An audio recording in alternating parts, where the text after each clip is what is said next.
We are recording today's meeting of the Maine Data Center Advisory Council.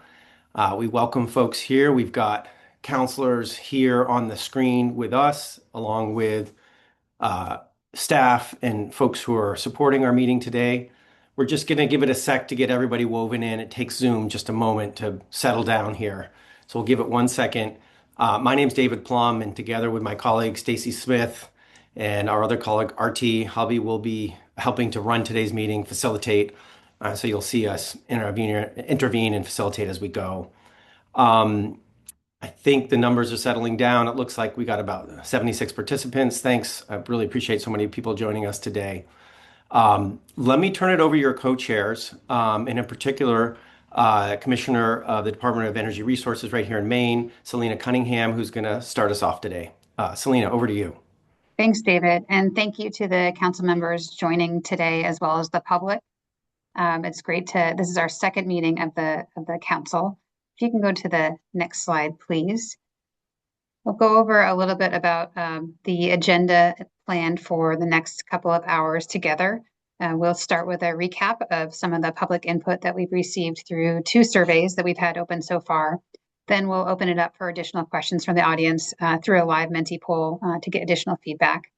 Next, we'll have a presentation from the Pacific Northwest National Laboratory, who will provide an overview of data centers, how they operate, and some of the more technical aspects of these facilities.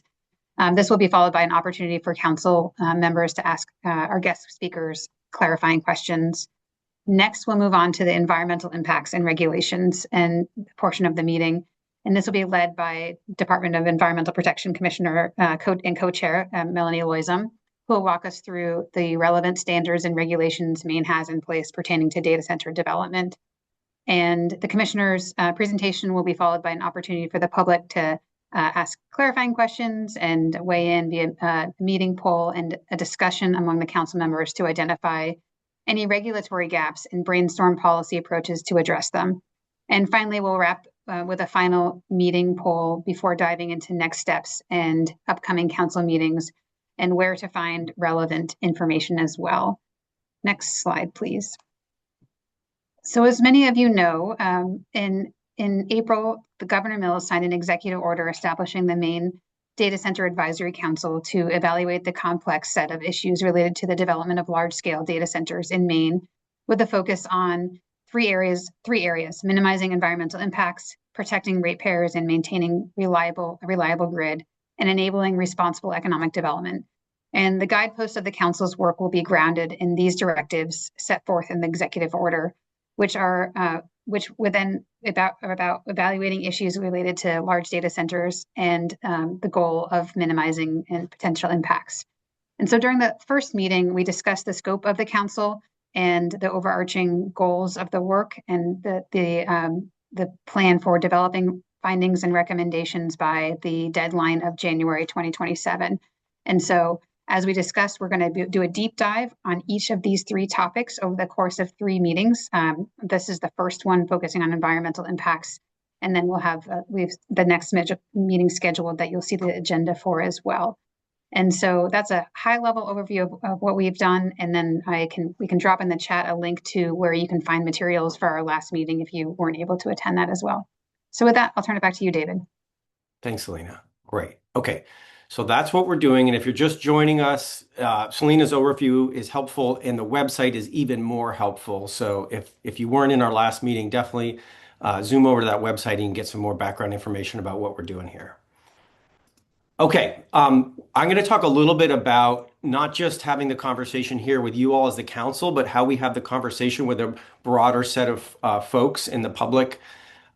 This is something that's important to this process. It's complicated in how we do this effectively. So we actually asked you all in a survey at the beginning of this process, like the broader public, how would you like to be engaged? Like, what is a good way to be engaged throughout as the council does its work? So we had 163 respondents to that survey, and this is what we got as a result of asking you the question. So the question among folks who answer that survey, which public engagement opportunities are best for your participation? You could click on more than one, so it doesn't add up to 100 equally, but you'll see that there's a heavy interest in written input, whether it's responding to surveys or other things. That's a winner for a lot of people. And so we want to be creating opportunities to do that. And our goal is in between meetings, we're going to be sending out new surveys that are applicable to the upcoming meeting, and then we'll share the results. You'll see us do it today as well. And then oftentimes what we'll do is leave that survey open for a few days after the meeting. So if folks want to pile back in there, if you didn't get a chance before the meeting. So written input is important. Second on the list was virtual forums. So I'll say a word about a plan for some listening sessions, like meetings that are dedicated just to listening to the public and others. So that's important and came back. And then also relevant, but of the three, the least interesting among our respondents, at least, was in-person forums. So we're taking that feedback in and trying to figure out what to do about that. And I'll say a little bit more in the second slide I'm about to show about the impact of all that. The other thing we heard after our first meeting a couple of weeks ago was members of the public who were watching were looking for more ways to interact during that meeting. Some folks said, could you open the chat? Could you do some things? We're not going to open the chat when we have 100, 200 people on a meeting. It's just that doesn't work very well. But we are going to have more touch points throughout a meeting, and we'll try to model that today, where if you're joining and you're a participant, we'll create a couple touch points throughout the meeting for you to provide some input through some live polling using Menti primarily as our tool to do that, right? So we do want to create more touch points through the meetings. All right, so this is what we heard from you. And my next slide here is, so what's going to happen if you're a member of the public and you're interested in being part of this discussion that the council's having? One is all these council meetings are open. You can sign on just like what you're doing today, or if you're watching the recording, you can sign on. We welcome folks to listen in on the conversation. We also welcome folks to participate in these like live polling moments that we'll have. And we'll try to make those as meaningful as possible. So we lift up what's going on out there, and we can efficiently do that using tools like Menti. In between the council meetings, there are multiple things to do. One is these are getting posted on YouTube, the recordings, so folks can go and listen to them. If you want to forward them to a friend, say, hey, you should listen in, that it will be on YouTube. The other is, as I mentioned, there will be new surveys going out in between meetings that are relevant for the upcoming meeting. So staying tuned, staying up to date through the newsletter or on the website is the way to get access to those surveys in between meetings. So that newsletter is actually pretty important. So we encourage everyone to sign up and be part of it. There's also, as we mentioned in the first meeting, a parallel process going on at the Public Utilities Commission that is coordinated with this process in parallel. And that has a docket like typical PUC docket does. And that's an opportunity to provide input as well through the PUC docket in that process. You can see the numbers there. And if you have any questions about how to do that, you can reach out to folks' contact information on this call. Finally, as I mentioned, we are in the process of trying to put together and design public listening sessions at key points in this process. Most likely, it will be the first one will be in late August, early September, after we've done these three substantive meetings. Like today is going to be on environment, our next one's going to be on energy and ratepayer impacts, and the third one will be on community and local impacts and local economic impacts and community control and things like that. So we'll have those three substantive meetings, and then we can go out and have some good listening sessions in late August, early September. Most likely we could come back in November and do it again if there's some draft policy recommendations coming out. So TBD on that and exactly the format of that. Right now we're looking at a virtual format, but we're open to trying to figure out other ideas of how to make that work successfully across the state. Okay, so that's what I wanted to say about engagement and how the public can be engaged. And counselors, I think as people reach out to you, encourage them to take these steps as well and stay abreast of this process. And that QR code will lead you to the website. All right. Speaking of surveys and public engagement, as we get going and ahead of the National Labs presentation, One of the things we did in the most recent survey ahead of this meeting was to ask folks, what questions do you still have? Like, what questions do you have about data centers that you would love to see answered through this process? This survey had fewer respondents, just about 37. So that's fewer than the what you saw in that earlier one was like 160 something. Um, and still, the answers and the questions that folks put were quite similar to what came in earlier. We've listed them here on the slide. These are sort of samples, right? This is questions like this to give you a flavor of what came in, right? So clearly on the water use and supply, right? How data centers could impact Maine's resources, and particularly water resources. Lots of questions still on electricity costs and grid impacts.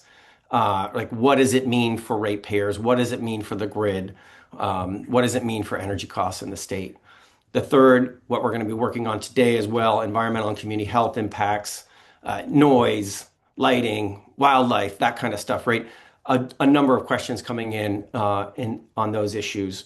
And then finally, a final bucket around costs, the benefits, who's benefiting, municipal control, what tools do municipalities have to manage impacts or to get benefits out of these processes. So those are the kinds of questions we're getting in.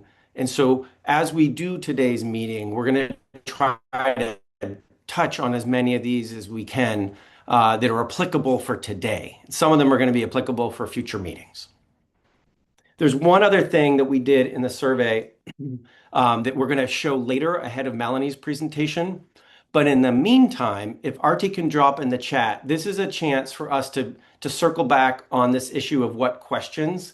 And so if you go in and go on this Menti link, it's going to ask you, given like what we're trying to do today in this meet, what's one thing you want to learn about in today's meeting, right? It's another way of asking this questions thing. I'm going to drop my slide for a second, and then and I can share the screen from the results as they come in from the Menti. Give me a second as results come in, and I'll start to share those.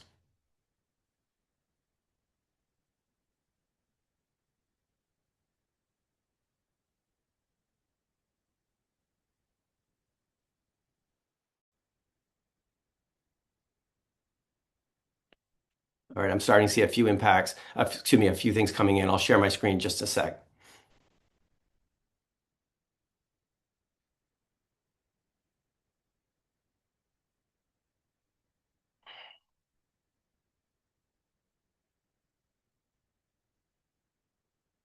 All right, you all can see the same thing I can see, hopefully, right? Things you want to learn. I want to understand more about wildlife impacts. I want to understand about water protection, right? I want to understand about current regulations and constraints. Great. Water consumption, particularly for these hyperscale large data centers. Great. More issues around environmental water usage, water usage. Interesting wildlife comes up multiple times here.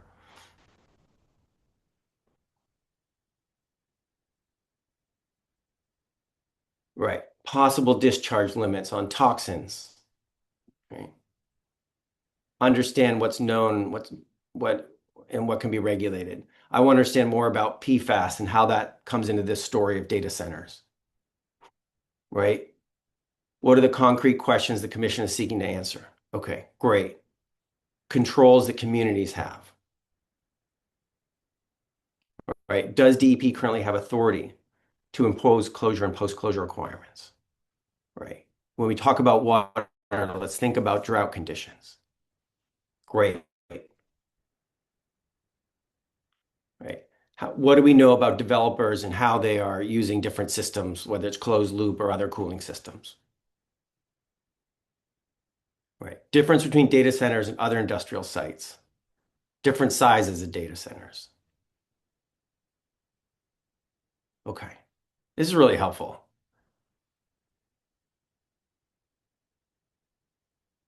Okay. Right. So, council, can we talk a little bit about goals at some point before we start talking about policy? Great. Okay. Yeah, again, a comparison issue here. All right. This is great, folks. I really appreciate you doing this. And this is helpful for our presenters today. It's helpful for us overall. in the process to make sure we're hearing. We're going to do a couple more pings like this throughout the meeting, so stay tuned for that Menti link. Um, all right. I'm just going to check and see if, well, before to see if Juliet is here, just so I know. But one thing I'd like to ask our counselors before we turn it over to our first presenter is counselors, when you see these questions come up, like things that people want to learn about, does that resonate with the kinds of things you want to learn about as well? And a quick conversation amongst our counselors about how, if you can react a little bit to what you saw come in through the Menti and how it relates to what you're trying to get out of this process as well. So counselors, don't be shy. Just quick reaction to what you're seeing coming in across that Menti poll and how it relates to what you're thinking about key questions you have too.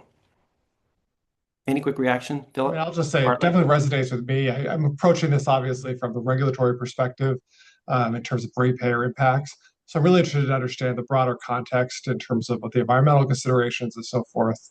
And I think I have a lot of the same curiosities as folks on the call. Great, thanks. And I'm glad you can be here today with us. Other quick reactions to sort of what you're seeing coming in? Yeah, so I think it just highlights that education is extremely important. Pros, cons, that these are all things that most people, even the folks here, don't deal with on a daily basis. And so, it's hard for people to understand and grasp and what are the negative impacts, what are the risks, and I think that is something that's going to be really important as we move forward. I think for me, Thanks, Brendan. just it aligns pretty well, and also just thinking about all the differently sized municipalities in the state and like how could what are similar questions that will come up that whether you're a smaller or larger municipality that we really need to consider from all these different perspectives. I also appreciated Yeah. the focus and the comparison between data centers and paper mills and the other industrial sites, and to understand the broader context, what is characteristic and peculiar about data centers, as well as what are the commonalities with other industrial operations. That's great. And so hopefully Melanie can do a little help for that with us today and try to do those comparisons. Other quick reflections folks have?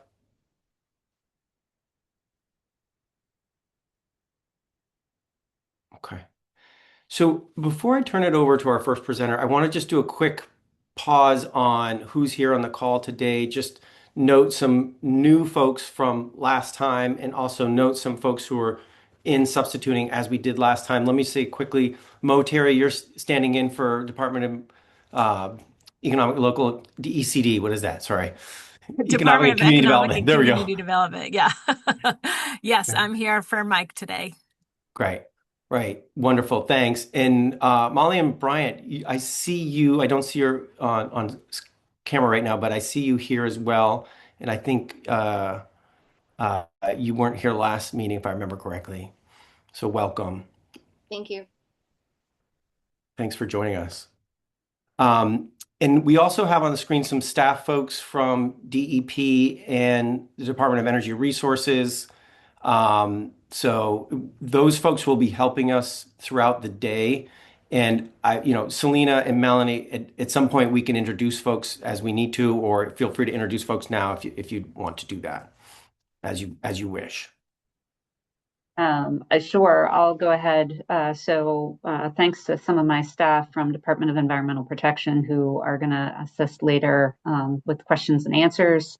Brian Kavanaugh is the director of our Bureau of Water Quality. Eric Kennedy is our director of the Division of Licensing and Compliance in the Bureau of Air Quality. And then Rob Wood is our director of the Bureau of Land Resources. Excellent. Great. So we've got some solid capacity from DEP with us today. Selena, do you want to just mention some of the folks who might be on the sort of panelist group with us from your team? Sure. We have several folks from DOER, including Tegwango at Bobswin, Afton Vigu, and Sabrina Jana Drew is on as well. Thanks, Selena. Okay. All right.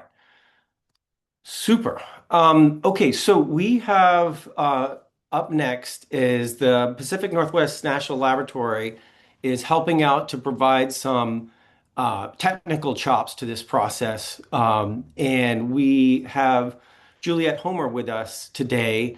And we're sort of pitching this as a Data Centers 101 presentation, but it's sort of like a little bit of a level set to make sure we're all on the same page. Like, what are we talking about here?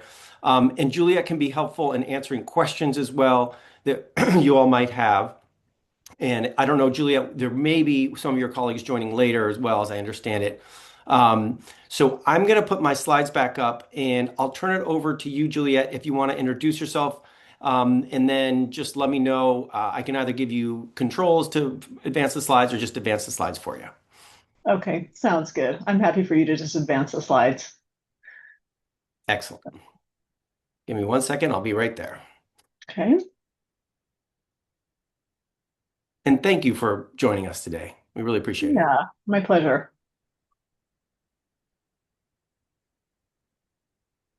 All right. So hi, everyone. I'm happy to be with you today. As David said, I'm Juliet Homer from Pacific Northwest National Laboratory. And I'll be providing, as David said, kind of a level set, a Data Centers 101 presentation. So you can go on to the next slide. All right, so we'll start with some definitions and then get into different types of data centers and then talk about how data center needs and planning are shifting. We'll talk about data center growth and trends nationally and then focus on a little bit more on New England in terms of large loads and electricity growth projections. Then we'll talk about the impacts of data centers to the grid at just a really high level, and then touch on some water and energy use trade-offs when it comes to data centers. I'll just say a little bit about my background. I'm actually a water systems engineer by training, but I've worked in the electricity sector now for over 15 years. And I used to work for the Oregon Public Utility Commission before coming to PNL about 10 years ago. So I've made presentations like this to different groups of energy offices and public utility commission staff around the country, as well as to groups of state legislators. So I kind of have a perspective that's more electricity and water, but hopefully it'll be still useful for the group as I just kind of lay out some basic information about data centers. So we can go on to the next slide. All right, so some basic definitions. I'm going to just click through these. I think there are 4 of them. So data centers, of course, buildings or spaces that house large groups of network computer servers that are used to store, process, and manage digital data. You may hear cloud computing talked about in the context of data centers. A lot of data centers are used for cloud computing, and this is using computing services such as storage, processing, power, and software over the internet from providers like Amazon, Google, and Microsoft, instead of individual people or organizations having to buy and maintain their own hardware. They just use these cloud computing services from these large providers. You probably hear a lot about artificial intelligence, and artificial intelligence is kind of changing the data center's landscape. And a definition of artificial intelligence are computer systems designed to perform tasks that normally require human intelligence, things like recognizing images and speech, learning from data, solving problems, or even making decisions. So AI enhances our ability to analyze very large data sets that would be very difficult for us to otherwise look at, and particularly if we were to do it in more of a manual way. Hyperscalers, you often hear talked about too, and these hyperscalers are companies that operate very large-scale data center infrastructure that's capable of rapidly expanding to meet growing demands and delivering massive amounts of computing power and storage. And again, these are examples like Amazon, Microsoft, and Google. So let's move on to types of data centers. So I've got a few different slides that describe types of data centers. So the first type I'm going to talk about are enterprise data centers. So these are data centers that are owned and operated by a single organization, often located on site of that organization. These types of data centers are generally used for things like general kind of IT, information technology services, or business applications.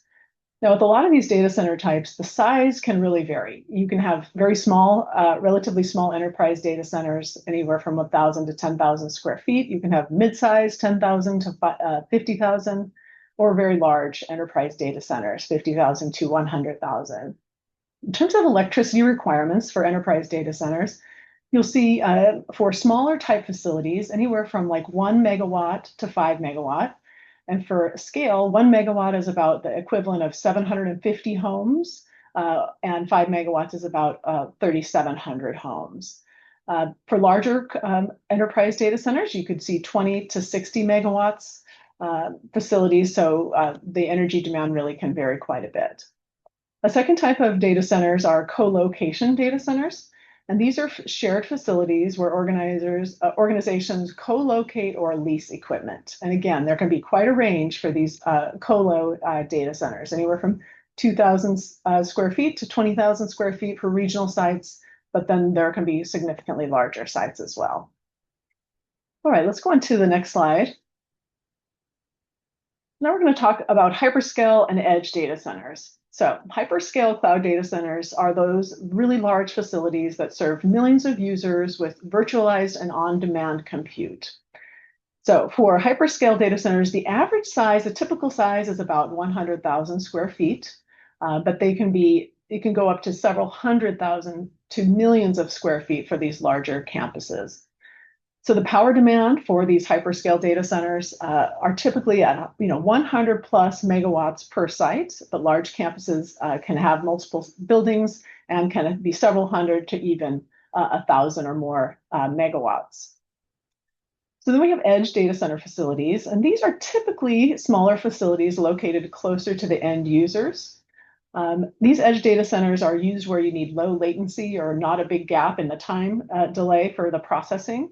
So edge data centers can support real-time data-intensive workloads, including things like broadband routing, telehealth devices, smart traffic systems, self-driving vehicles.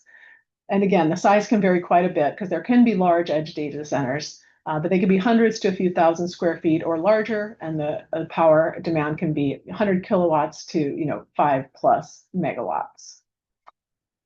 So there's a lot of different ways to slice data center types, but something else you might hear about are these next two. So, cryptocurrency mining data centers are out there, and these are specialized high density, they have specialized high density compute for blockchain mining or for different kinds of blockchain like Bitcoin. So again, the sizes range wildly. The kind of historic or the older blockchain data centers, mining facilities, are often in things like retrofit warehouses, whereas some newer facilities are purpose-built. And these cryptocurrency data centers can be, anywhere from 5,000 to 20,000 square feet for smaller facilities, but for the larger ones, they can again be 50,000 to 200. So a lot of variations. And the power demand can also range from about 5 megawatts to 100 plus megawatts, depending on the scale. The important characteristic of these crypto mining data centers is that they're able to throttle or shut down their workloads in response to things like electricity prices. So, as a kind of more of an energy person, we often talk about the importance of considering like flexible data centers. And these cryptocurrency data centers are good candidates for that because they can kind of stop and start without real problems. And that's not the case with all data centers. Another one that you may hear about are AI inference data centers. And these are data centers that are making use of models that have been trained up for artificial intelligence. And these are used to handle real world tasks for real world users of systems. So answering our queries, making recommendations and things like speech recognition. And these can be in small clusters to larger metro edge developments. And these tend to be located closer to these large cloud providers, or like I said, adjacent to metropolitan areas, similar to the edge data centers where maybe low latency is desired. So on to the next slide, in terms of what are the trends? What are we seeing in terms of how data center needs and planning are shifting? As I mentioned a lot already, AI is a big deal, right? And it's really growing and changing the way that data centers are being used rather than typical kind of IT needs or business needs. So artificial intelligence systems need far more computing power than traditional IT type data centers, which are driving larger and more energy intensive data centers. For locating data centers, power and cooling are really driving the planning. Modern facilities use, as mentioned in the bullet above, a lot of electricity, and they generate a lot of heat. So in siting, the power grid capacity and sustainable cooling opportunities through either water cooling or air cooling are really top considerations for planners. Data center development is looking at these faster kind of modular build outs instead of giant campuses built all at once. Companies are now deploying modular buildings and expanding in phases, including in cases that can fit into smaller communities. Hybrid infrastructure is becoming the norm, and this is where organizations are spreading their workloads across different types of data centers. So everything from kind of local data centers to the larger hyperscale and even edge data centers. So the workload is kind of distributed among different types. Sustainability is still very important. Some of the data center providers are really prioritizing renewable energy. I'll talk a little bit about more about water in a little bit, but communities are really getting involved, and so sustainability expectations are high, and it's important for many data center developers. There's more automation being used in data centers, which so that they can run themselves more with advanced monitoring, which reduces staffing needs, but increases the need for reliable infrastructure. One thing that hasn't actually changed that much is number 7 here, where there's the need for that high capacity network. So it requires extremely fast and resilient fiber networks, really important. And then security and resilience, again, still front and center.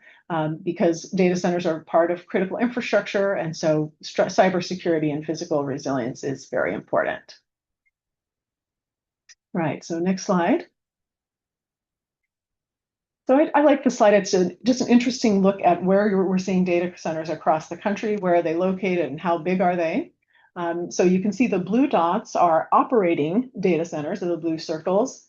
The mustard color are data centers that are planned, and where you see both, that's where both you have operating and planned data centers or under construction data centers that are in development. I think the scale here is important. So if you look at the circle size, the largest size is 600 megawatts. And the Wyman Station power plant there in Maine is 850 megawatts. So some of these are approaching in size, the electric demand of that, or the electric capacity of the whole Wyman Station. Or the hydropower generation in Maine is 710 megawatts. I was talking to a colleague this morning about this. And so you're getting data centers, single data centers or campuses that have demand that high in some of these locations. So we're talking about significant electricity demand. If you went to the next slide, it's just kind of another look at this. This one is from the Electric Power Research Institute. And again, it just points out where we see some data centers that were in 2021 and 2024. Those will be the gray circles or the blue circles, and then the orange are where at least EPRI is projecting additional data center growth going forward. And so you can see Maine has got the gray dots there, and I do have some information about the existing data centers here that I'm happy to chat about in the Q&A if that comes up. All right, so on to the next slide. Yeah, so again, this is kind of still looking at the national picture. And right now, data centers are currently 4% of electricity demand in the country, according to a report from Lawrence Berkeley National Labs. And that could go up to as high as 11%, just only by 2030. So not too far in the distant future, we could see 11% of electricity demand in the country going to data centers. But the main point I wanted to make here is that we don't really know exactly what's going to happen. There are a range of possibilities. Again, this is from the Electric Power Research Institute. And if you look at the dashed lines, you'll see there's a low forecast, a medium forecast, and a high forecast. So we have the blue is the low, the green is the medium, and the orange is the high. And you can see the dashed lines were the forecasts in 2024. But then by the time EPRI released its latest report in early 2026, those numbers had changed to what you see in the solid lines here. So the point here is we don't know exactly what's going to the demand for data centers will be, and it's changing. Those forecasts are changing quite often. So let's go on to the next slide. Yeah, so I thought this was an interesting figure from McKinsey, and they point out the kind of primary markets, secondary markets, and emerging markets for data centers. So the light blue are more of what they're seeing as the kind of emerging markets. And although I wouldn't agree that you can see Boston is listed here, and the way it's defined is for the light blue dot is the emerging demand where markets where power is still abundant. And we know that that's not necessarily the case in the Boston area, but there is an idea that there's strong fiber connectivity, deep tech talent, and proximity to major needs. And so at least this consultancy is projecting that there will be emerging markets up here in the New England area.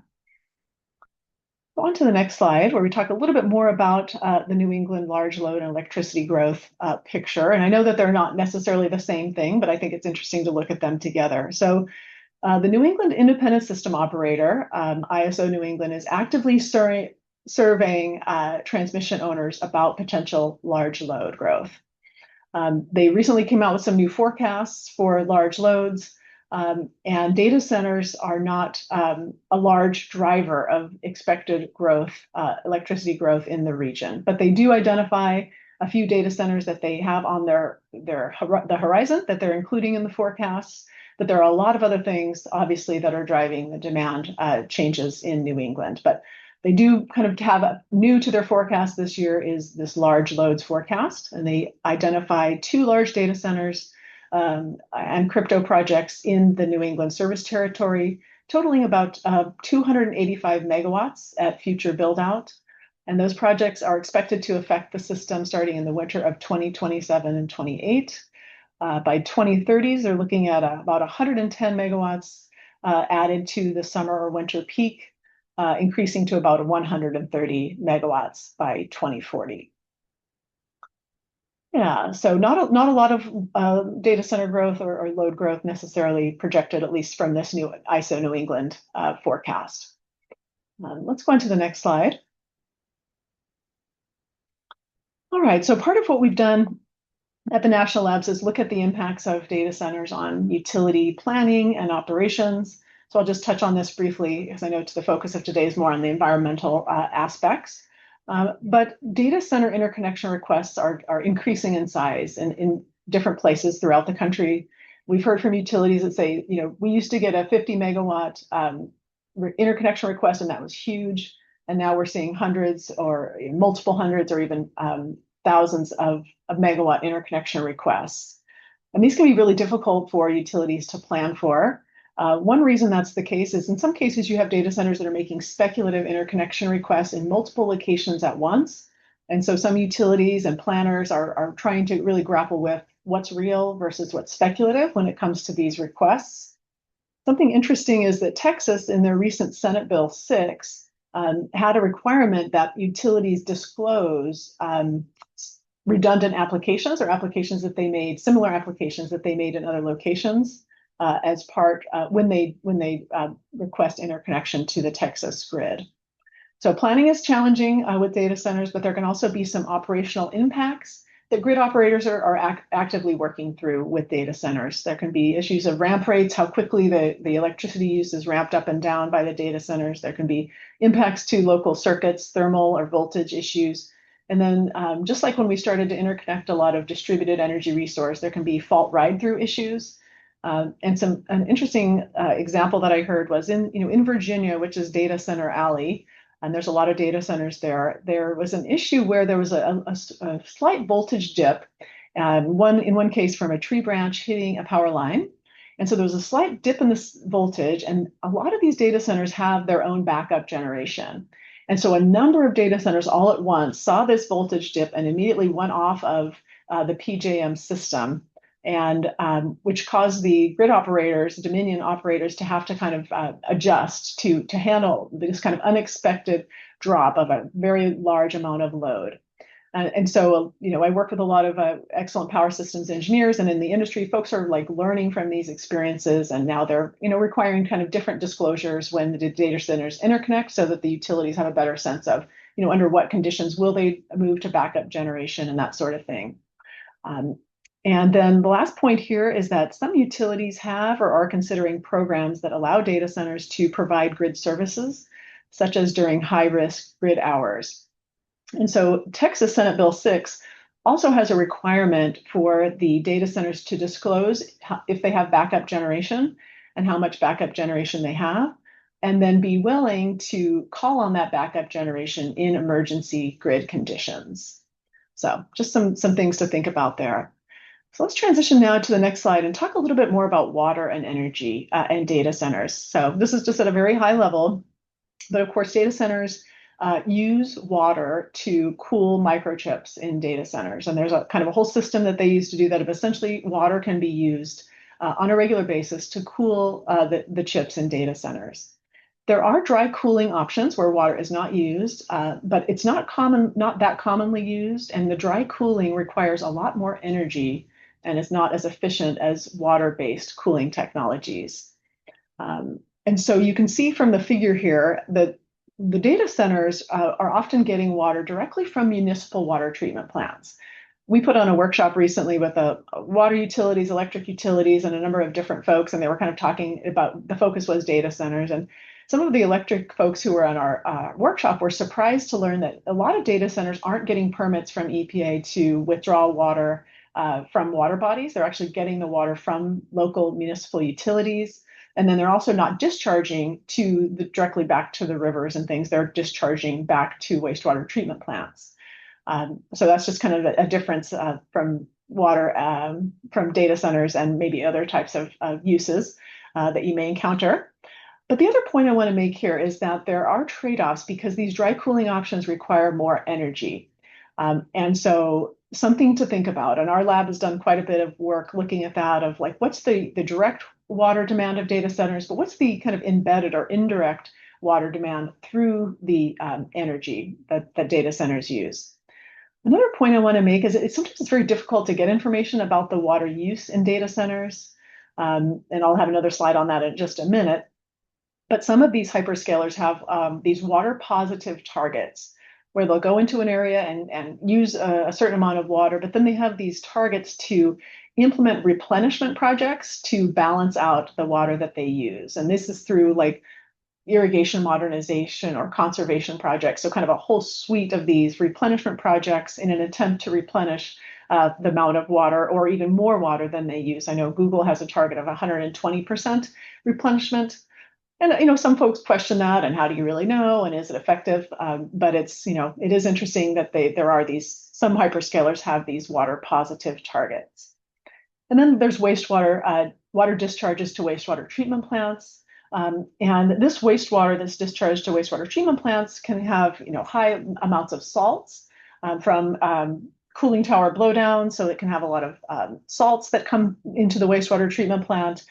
There can be scaling minerals and the temperatures can be higher. So there can be some, maybe concerns about that or just some considerations there. And maybe that's a potential opportunity area.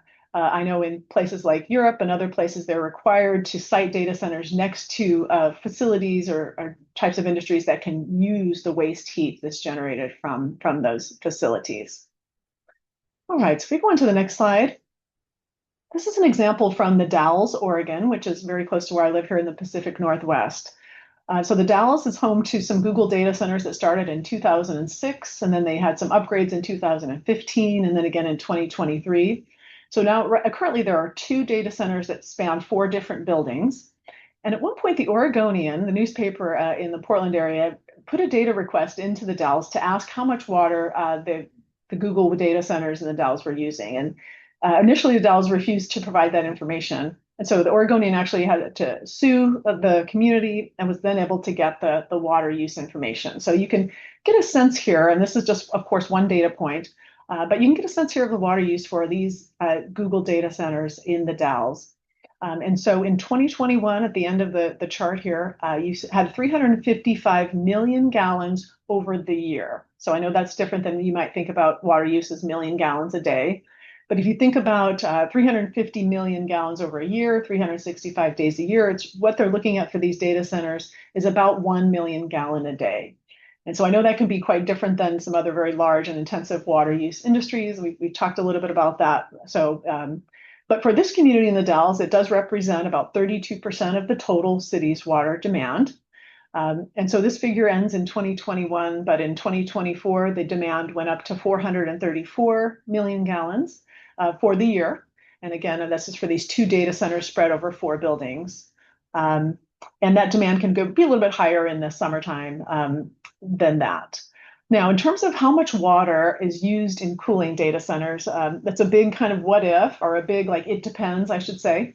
But a very general rule of thumb is that data centers can use between 0.5 and 6 million gallons of water per year for every megawatt of computing capacity. So it's quite a range between 0.5 to 6 million gallons of water per year per megawatt of computing capacity. So water efficient designs, ones that use more air cooling or that are in colder climates, would be at the kind of the lower end of that water projection, or that water range, I should say. And then evaporatively cooled systems in warmer states could be at the higher end. So that's just a very rough rule of thumb. So that gives you a little bit of idea of water use, at least in this example in the Dalles of Oregon. Next slide. Okay, so in summary, data centers are expanding rapidly and becoming a major driver of electricity demand in some regions. Power, cooling, and grid capacity are now really central planning constraints when it comes to data centers. And data center development is shifting towards these more modular, regional, and edge style growth. We're still seeing the large mega hyperscale data center campuses, but those smaller kind of edge data centers are emerging as well. And utilities have some challenges integrating these large, fast-moving load requests. And there's some operational issues that are being worked out. But utilities are really learning from each other pretty quickly across the country on that. And then water use can be significant, maybe not compared to some other industries, but for some communities, it can be a large user. And cooling technologies do involve trade-offs sometimes between energy use and water use. So that is all that I have. That is the end of my 101. I'm going to have, as David mentioned, some more colleagues of mine who are more specialists in certain areas around data centers are going to join for the Q&A. But that is all that I have for my part. I'm happy to answer any questions. Great. Thank you so much, Juliet. So I want to open this up for questions from the participants here on the commission and on the council. And as Juliet said, there may be some we will hold till after the break if we need to hear from others from Pacific Northwest National Laboratories. But anyone have questions, clarifying questions for Juliet on what you heard? I'll fire away. So, Juliet, I'm not sure most people understand what's the quality of water coming out after the data center is used. There's this idea of we're consuming the water. In evaporative cooling, yes, that's being lost. It's not going back to the immediate vicinity. So I think it'd be helpful to fill in some of those blanks. A lot of people may not understand some of the nuances around that, and it's really important around that piece. Yeah, well, I think my colleague Kazi, who's going to be joining us later, he is the expert in cooling, so we can definitely get into that more. But this is my understanding is that the fluids that's actually coming into contact with the chips is a closed loop system, but those fluids are being cooled through water, which is then kind of in most cases, unless it's a fully closed system, is being kind of evaporated into the atmosphere. Some of it is, right, as it's cooling. And then you get blowdown from those cooling towers. And then over time, that can get too concentrated with salts and with these scaling minerals. And so the data centers need to continually kind of cycle some of that water out and put fresh water in to get that concentration correct to keep operating the cooling systems. And so that discharge from the cooling tower blowdown is what ends up in the wastewater treatment plants. I don't have the specifics on what the quality of that water is, other than it can be high in salts, these scaling agents, and the temperatures can be quite high. So I don't know if that answered your question, but that's about all I can do for you. You're going to have to, if anything more than that, you might have to wait to chat with my colleague. Yeah, thank you. I would just say I think I'm very familiar, but I think most people are not. And so there's this Are they coming out toxic waste, right? Are they coming out relatively benign? Can they go back to the wastewater plant? Those are questions that I think a lot of people have. Yeah. Okay. I see. I see. And I think the scaling and the salts and the temperatures are things that wastewater treatment plants see every day. I used to be a wastewater engineer. I loved doing that actually. But the real chemicals, and again, Kazi can talk more to this, but the more chemicals of concern and interest are really more within that closed loop system that doesn't end up going to the wastewater treatment plant. That is held, and then the cooling happens across a barrier from those chemicals. Is my understanding. But please let's ask that again in the Q&A to make sure I got that right. Yeah, and just to say, I think Melanie will speak to some of that as well in her presentation. Great. Other questions for Juliet? It's Erica Young speaking. I'm just very curious about the sustainability push and how you're seeing that drive better efficiency at the front end in the design phase. And maybe a specific question building on what Brendan was asking. On the power generation side, I'm familiar with how the restrictions on water have driven some, I'd say, innovation in what type of water is being used, and specifically water from wastewater treatment plants is being piped into a power generation plant and then used. So it's not the drinking water system. And I'm just interested in whether you see opportunities for that type of like lower quality water usage in the systems as they're designed sort of at the front end. Yes, yes, yes. Good questions. And absolutely, we are seeing that push to use gray water or reclaimed water, from wastewater treatment plants for data center cooling. So absolutely, that is a trend that we're seeing. Of course, in areas where you don't need that, data centers are happy to not do that. But we know in Virginia there is a push, and a number of facilities are starting to use the treated wastewater effluent from the wastewater treatment plant in the data centers. So yes, that is absolutely starting to happen even more and more. And as you mentioned, that already happens with power generation. I'm from the Phoenix area, and the Palo Verde nuclear power plant there is the kind of the workhorse of the Western interconnection. It's 100% cooled by treated wastewater effluent from the 91st Avenue treatment plant there. And in terms of sustainability design from the beginning with data centers, I think they're looking at cooling technologies. Again, an example from the Phoenix area. I know there was a large data center complex that was looking to go into a community in the Phoenix area, and they talked to the municipal water treatment, the water provider, and the municipal provider said, yeah, we can provide you this amount of water. But then the data center developer themselves said, you know what, we're in the desert. Even though they'll say they provide us this water, we're going to switch to dry cooling because we just think it's the right thing to do. So that kind of thing. And then you also see, data centers looking to site where there's renewable energy or develop their own renewable energy concurrent with the data center. So those are the types of things that you're seeing. Great. This is Giovanna Guidoboni. Thank you. A follow-up question to this is, you had a slide with projections in energy consumption, and there was high, medium, low. And I was wondering whether those projections also include the possibility of contribution to the electricity and the energy from, for example, using the heat as a ways to then generate electricity. You mentioned that in a slide. Mm-hmm. Basically having some utilities considering data centers to actually contribute to the energy grid. You mentioned backup generators possibly contributed in the peak hours, but I was wondering whether, again, connecting the dots, whether those projections in terms of energy consumption were kind of net consumption, so considering both the usage and the potential generation, or whether that was not considered in those projections. Yeah, great question.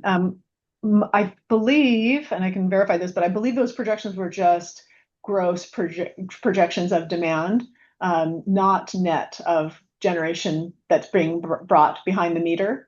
Because you're exactly right that in a number of cases, particularly the very large data centers, they're bringing full on, generating capacity. They're building basically power plants at the same time they're building the data centers. And I think the figures that I showed, and I'll verify this, just include what the total demand would be and don't deduct what they would have from behind the meter. Yeah, that they would be self-supplying, as it were.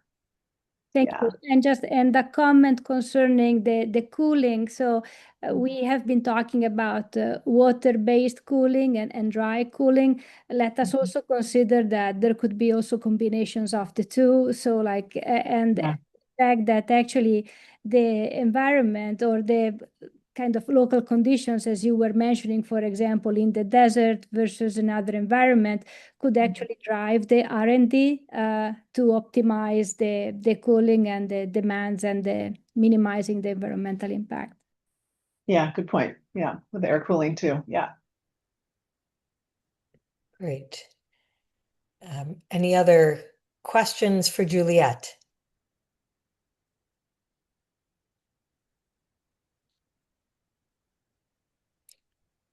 Okay, so thank you very much, Juliet. And as Juliet mentioned, her colleagues will be here with us after the break when we come back into question and answer and also discussion. After we hear, we do our deep dive into environmental considerations, hearing from Melanie and her colleagues at DEP. So let me transition us now. Before I hand this over to Melanie to speak about the environmental impacts, I want to come back to the public input that we've heard so far from both that first survey that came out before the first meeting. So this is a reboot of the summary of the input we heard from that first survey before the first meeting, where the public was asked to share any questions that they had in any category. And we've sort of categorized the environmental impacts. We showed a version of this at the first meeting and then left that survey open. So there was an opportunity for more input to come in. And this is now a summary of that additional input integrated in. It wasn't particularly new, but it added a few other details we wanted to make sure we shared here. So as you see, water supply and private wells is a question about making sure that all of the water aquifers and wells and rivers are protected. The questions about water quality and discharge that you've heard about a little bit already, some information on already today. There's questions about noise and infrasound. Questions, as we heard this morning, people asking about habitat and forest clearing and the impacts on wildlife. Some questions about climate and greenhouse gas emissions and the climate goals, Maine's climate goals. Questions about the adequacy of the existing permitting and regulations and what might be missing from those, and particularly about cumulative impacts and how those might be considered. Questions about decommissioning and long-term remediation, and then also questions about human health and community safety. I think those were some of that theme really came out more strongly after our last meeting. So we've added that to this one. And then coming to our next slide, in this second survey, we asked the public to share their ranking of a set of these environmental concerns that we were hearing. So as you can see, this is only 31 respondents, as David mentioned earlier. This survey just was released last week. This survey remains open, so you can go to the website to get to the link and continue to add your rankings here. And this information will continue to really provide information for the council as it does its work. And you can see here that, folks rated all these issues pretty high in a 0 to 5 scale. Everything was at least a 4. So you can see, there isn't a huge amount of distinction, but it's quite clear that some of these stood out more than others. Water supply, river flow, private wells up here at the top, highest amount of concern. Discharge right behind it, right? And then land use, wetlands, habitat behind that, and it sort of goes down from that. But as you can see, a high amount of concern on all of these issues. So please feel free to go to the survey, continue to share your rankings and concerns about these issues. We're going to transition now over to Melanie Loisem, Commissioner of the Maine DEP. She's going to provide an overview of these environmental issues. Sorry, still fighting this cough. So for time, Melanie's going to jump right through her presentation. She has an overview of the potential environmental impacts of data centers. She'll go into a little more detail from some of the things Juliet mentioned on the environmental considerations around water. She's going to talk about safeguards that exist now and opportunities for where the council might think about strengthening those.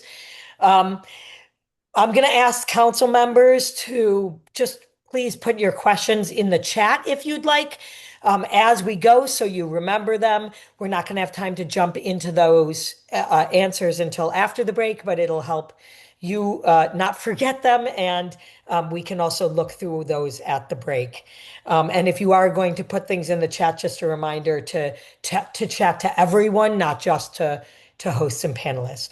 So with that, let me hand this over to you, Melanie. Great, thanks, Stacy. There we go. Okay.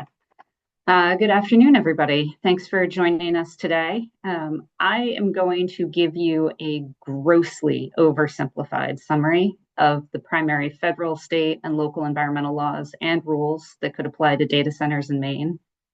I will not be covering every possible aspect of data centers that could have an environmental impact, but I will be focusing on those that address many of the questions that we've received from the public in our surveys, like those that Stacy just reviewed. The table of rules and laws that we provided last week is much more comprehensive. And if you're interested in any particular topics or how specific limits might be set, I would encourage you to review those legal references that we've provided. Take a look at the actual statutory and regulatory language that would apply. Maine has a robust environmental regulatory framework to protect our natural resources and public health. Many of our laws establish desired environmental conditions and charge the implementing agencies with permitting activities to ensure those desired conditions are maintained.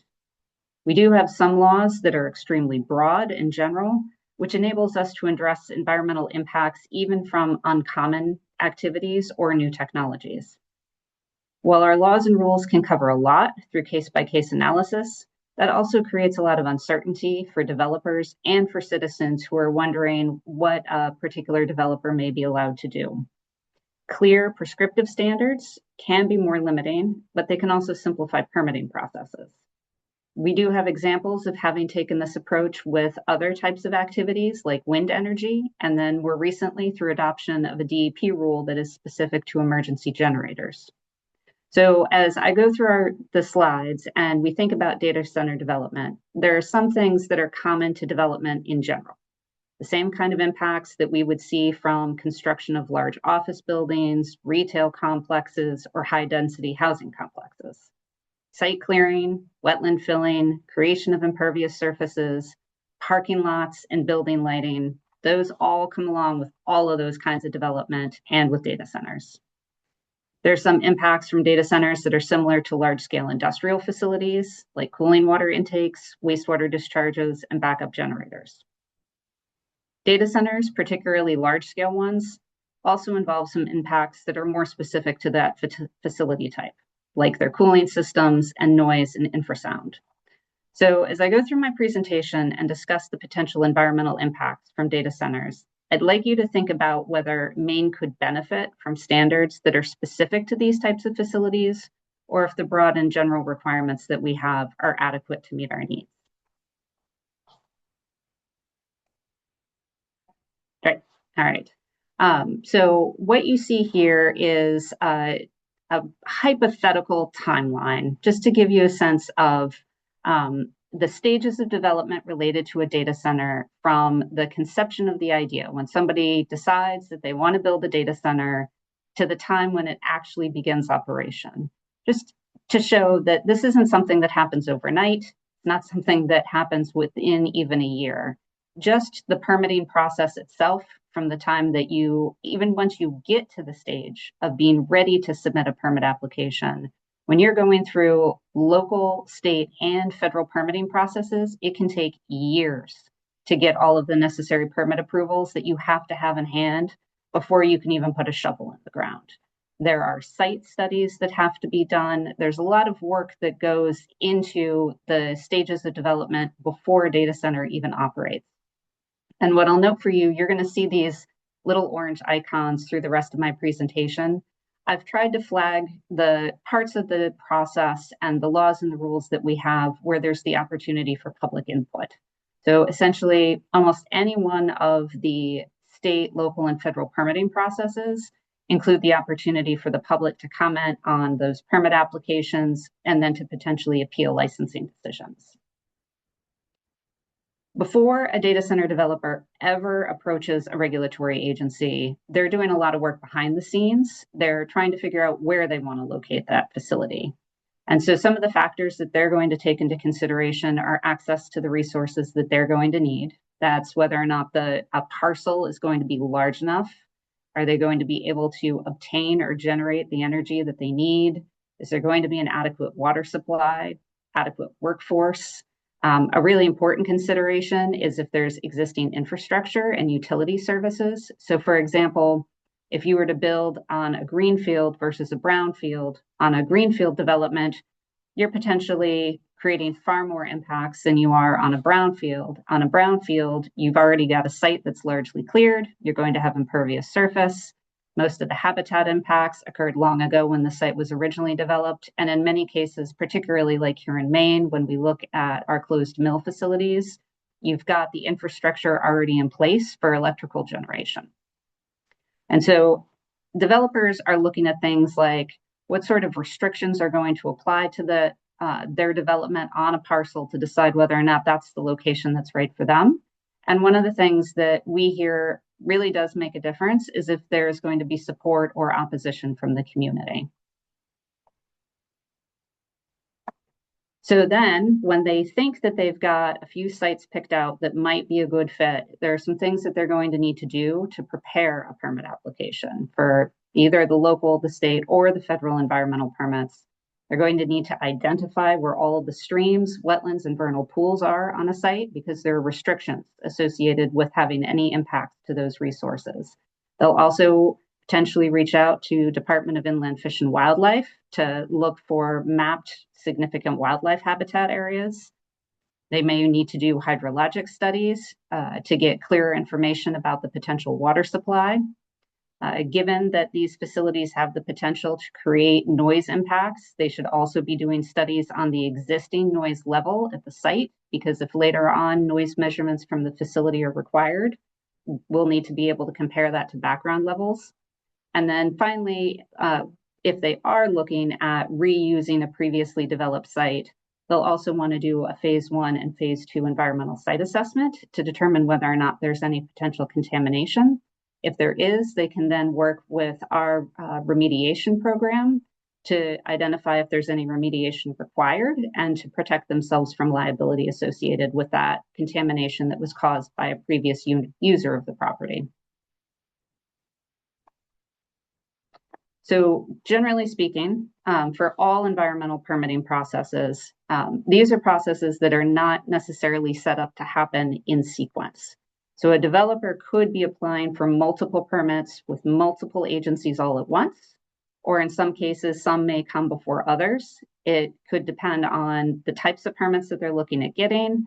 It can also depend on the community where they're planning to develop. So for instance, sometimes a municipality will indicate to a developer that they don't want to go through the local permitting process until after they've received a DEP permit, for instance. For the Department of Environmental Protection here in Maine, we publish the processing timelines for all of the 400 types of permits that we issue. It's available on our website. The length of time that it takes for us to review a permit application varies pretty substantially depending on the complexity of the application. So some of the kinds of permitting processes I'm going to talk about could involve 180-day review, 365-day review. In some cases, for major site law type projects where you're talking about really expansive development, it can take well over a year to have that application reviewed. And that's just an application under one law. And if you think about it as a developer and you're planning to develop, you're going to be applying for many permits with many agencies, and you have to get through all of those processes in order to be able to develop. So at DEP, every application that is under review by us is open for public comment. I'll talk a little bit about how the public can do that towards the end. Specifically for wastewater discharge licenses, which are regulated by the Clean Water Act, there's actually a requirement that a draft license be posted for a 30-day public comment period. And then all of the decisions that are made can, if we issue a permit from any one of the state, local, or federal levels, those could all be appealed to a court if someone believes that that decision was made improperly. And also for DEP permits, those can be appealed to our Board of Environmental Protection. Sorry, I'm using a mouse wheel here. All right. So I mentioned already site law scale development. So that is the Site Location of Development Act. This is a law that applies to any activity in Maine where there's disturbance of either more than 20 acres or creation of more than 3 acres of impervious surface. Impervious surface includes gravel. I know water goes through it, but it's still considered impervious. Pavement, concrete, structures, rooftop, that all counts towards a 3-acre total that can trigger the requirement to get a permit under site law. Site law, the general purpose statement was also one of the other materials that we provided to you all last week. It is one of those laws that is extremely broad. It was designed by the legislature to try to capture all of the kinds of impacts that could happen from a large-scale development and give the department the authority to address those on a case-by-case basis. And so a site law permit is also going to include coverage of many of the other kinds of environmental impacts that could also be covered by other standards and rules. But the site law permit will work in conjunction with those and in many cases incorporate them. And so, for instance, when you are clearing a site and engaging in construction, you need to prevent erosion and sedimentation of water bodies. Those kind of requirements are also imposed under the Maine Construction General Permit that is required under the Clean Water Act. Once a facility is built, it will need to have a stormwater management system because you create impervious surface. That water needs someplace to go. It needs to be properly managed. Many of those systems need to be engineered to handle the potentially significant storm events that will create a lot of flow across those impervious surfaces. Site law also has a provision for harmonious fit, that a large-scale development in Maine is required to fit harmoniously into the surrounding environment as quite a standard to try to meet. That enables us to look at things like noise impacts, visual impacts, and lighting under the scope of the site law.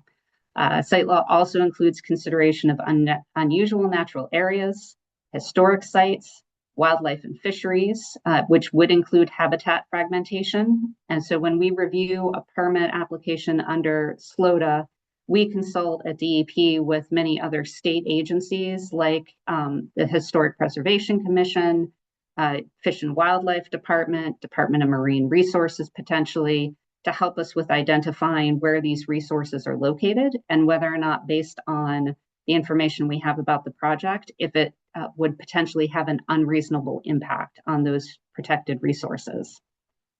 Where the use of groundwater is proposed, for instance, like with a data center, if they were going to be withdrawing groundwater, the groundwater quality and quantity is also something that would be assessed.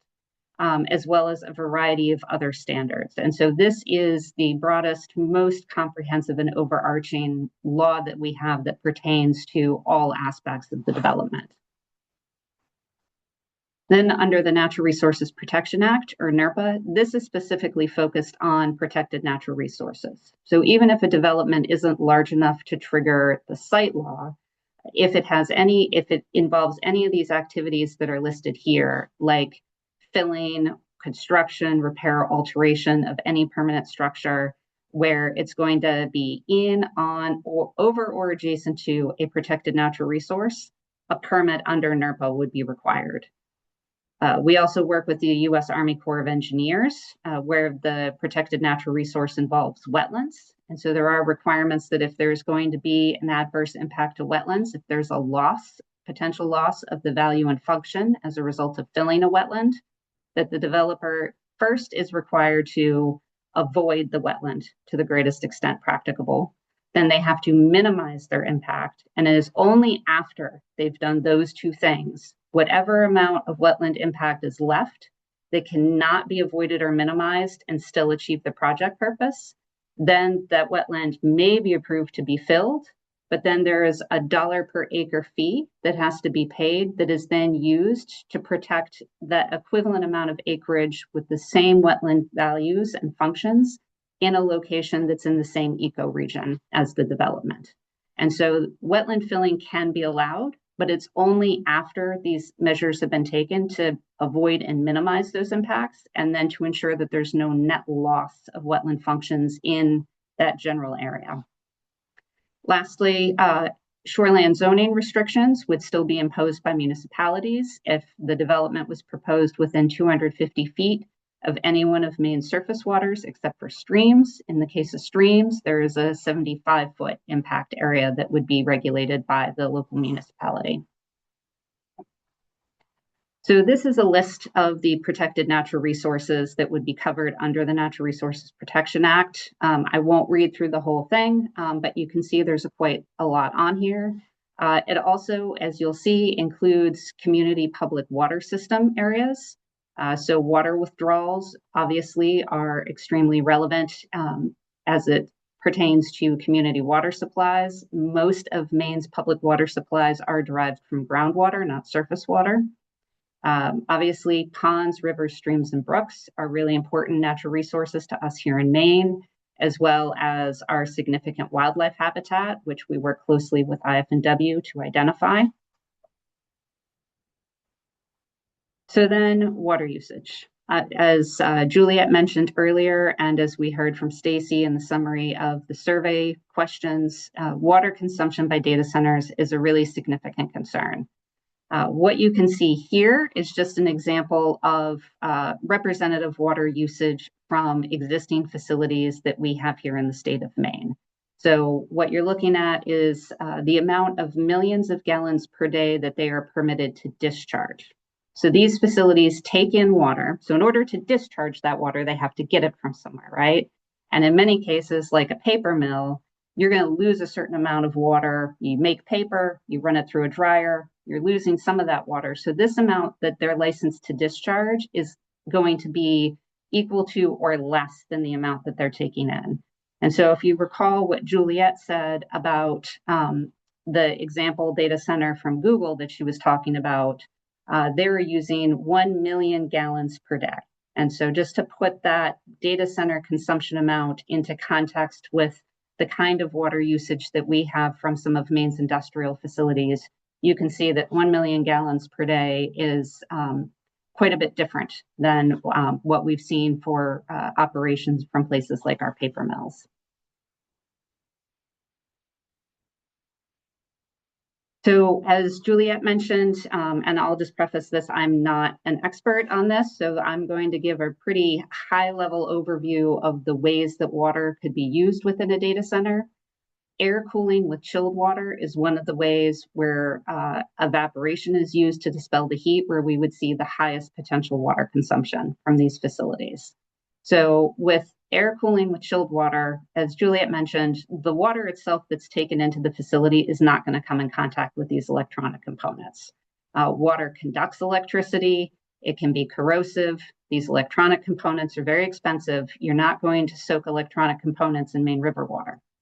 But that water will pass through the facility and through these systems, and then either will stay within a closed loop system, and then the heat itself is taken from the water through heat exchangers and then released from the building, likely using fans, or with an evaporative system where you would, again, have a heat exchanger between the water that is helping to take that heat off and then is evaporated out through cooling towers. And if there is a cooling tower that is used, if there's evaporative loss, then an air emissions permit would be required. Also, for a cooling tower, as part of their regular maintenance, they would have some blowdown, which would generate wastewater, which would also require a permit. So if we're looking at a data center that is planning to use cooling water in either with an evaporative system, that's 2 permits right there just for the cooling towers that we're talking about would be required for this kind of facility.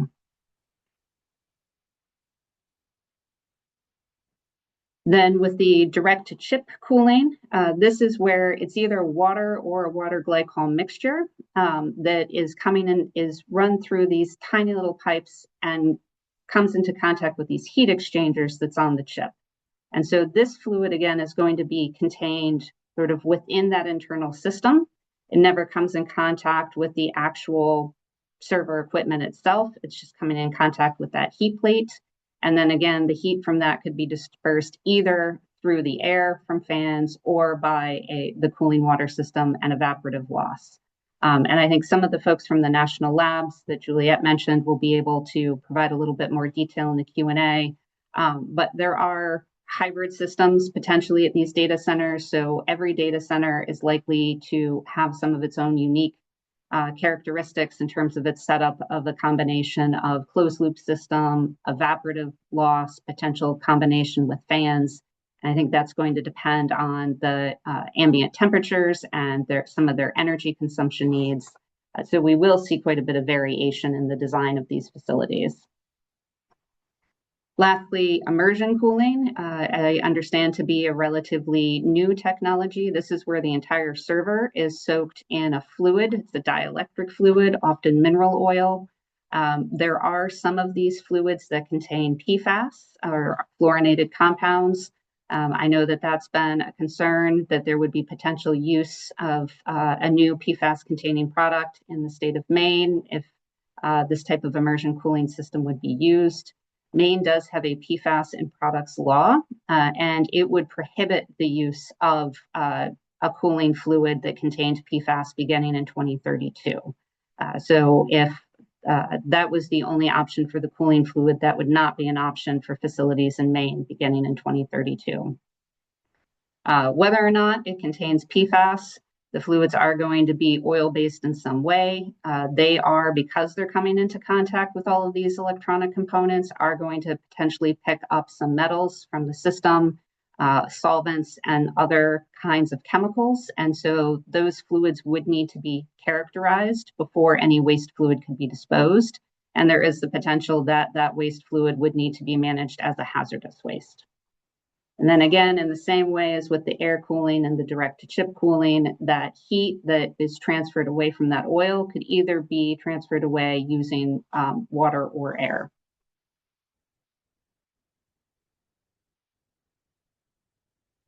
So we have a lot of protections in Maine for surface water.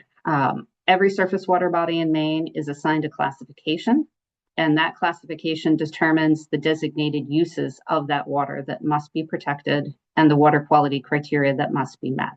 And so if we think about data centers taking water from our surface waters, like our rivers, the amount of water that they could withdraw is going to need to not negatively impact the designated uses of that water body. And so we would still need to protect for the aquatic life that relies on that river. We need to protect fishing, recreation on the water. If that water body is used as a public water supply, consumption of the water cannot diminish the amount that would be available for public water. Also, if there are industrial facilities like a paper mill, for instance, that are also withdrawing from that river or that water body, Any future withdrawals need to ensure that those existing withdrawals are not impacted. It needs to, if it's a navigable water, remain navigable even after a withdrawal. And so the higher classification there is for a water, the greater the level of protection, particularly regarding the water quality criteria. There are provisions in Maine law and in DEP rule for non-consumptive use of water. And so if water is going to be withdrawn and then put back into our river systems, for example, we would be looking at the potential impacts on that stretch of the water between the withdrawal and the discharge point to make sure that our water quality standards and designated uses are still met. And so there is the ability to allow for water to be withdrawn, but we look very closely at the impact on the water body where the water is taken from to make sure it's not adversely impacted. We do also have a law and a rule related to in-stream flow and water level requirements. So in addition to ensuring that a water body still meets its water classification, we look at flow rates. We're going to look at base aquatic flows. This rule takes into consideration potential impacts from drought as well, because obviously here in Maine, while we are seeing significant storm events, we're also regularly seeing drought. And so drought is absolutely a factor that needs to be taken into consideration when we look at either consumptive or non-consumptive water use and withdrawals from our water bodies. We'd also look at watersheds that have been designated as most at risk from cumulative water use. And so recognizing that when we look at the impact from a proposed activity, we're not looking just at that activity itself, but the fact that that activity is layering on top of potential multiple other uses of the water that's happening that also have to be protected.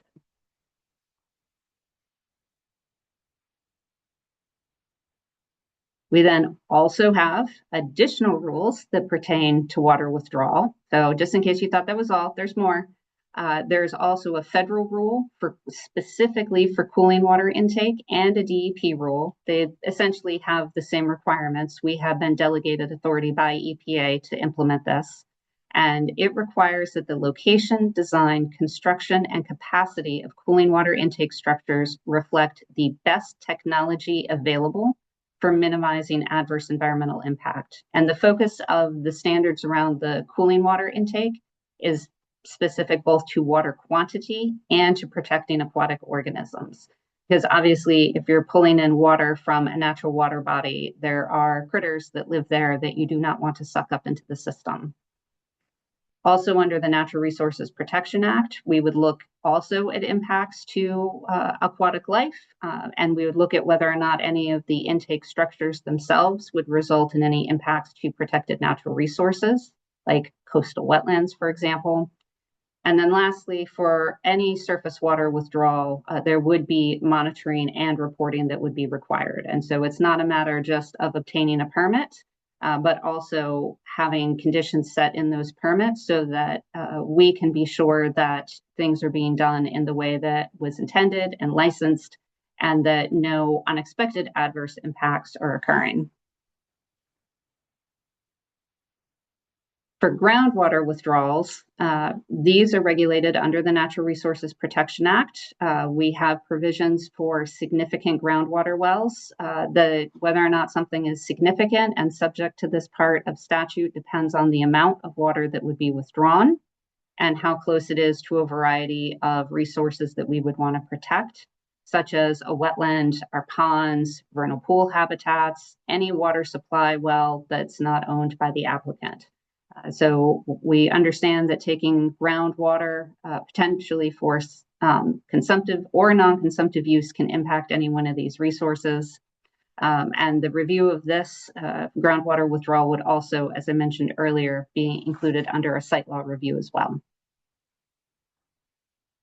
So then once the water has been taken in, water has to go somewhere. If it is discharged back out into a surface water body, a discharge of any pollutant to waters of the state would require a discharge permit.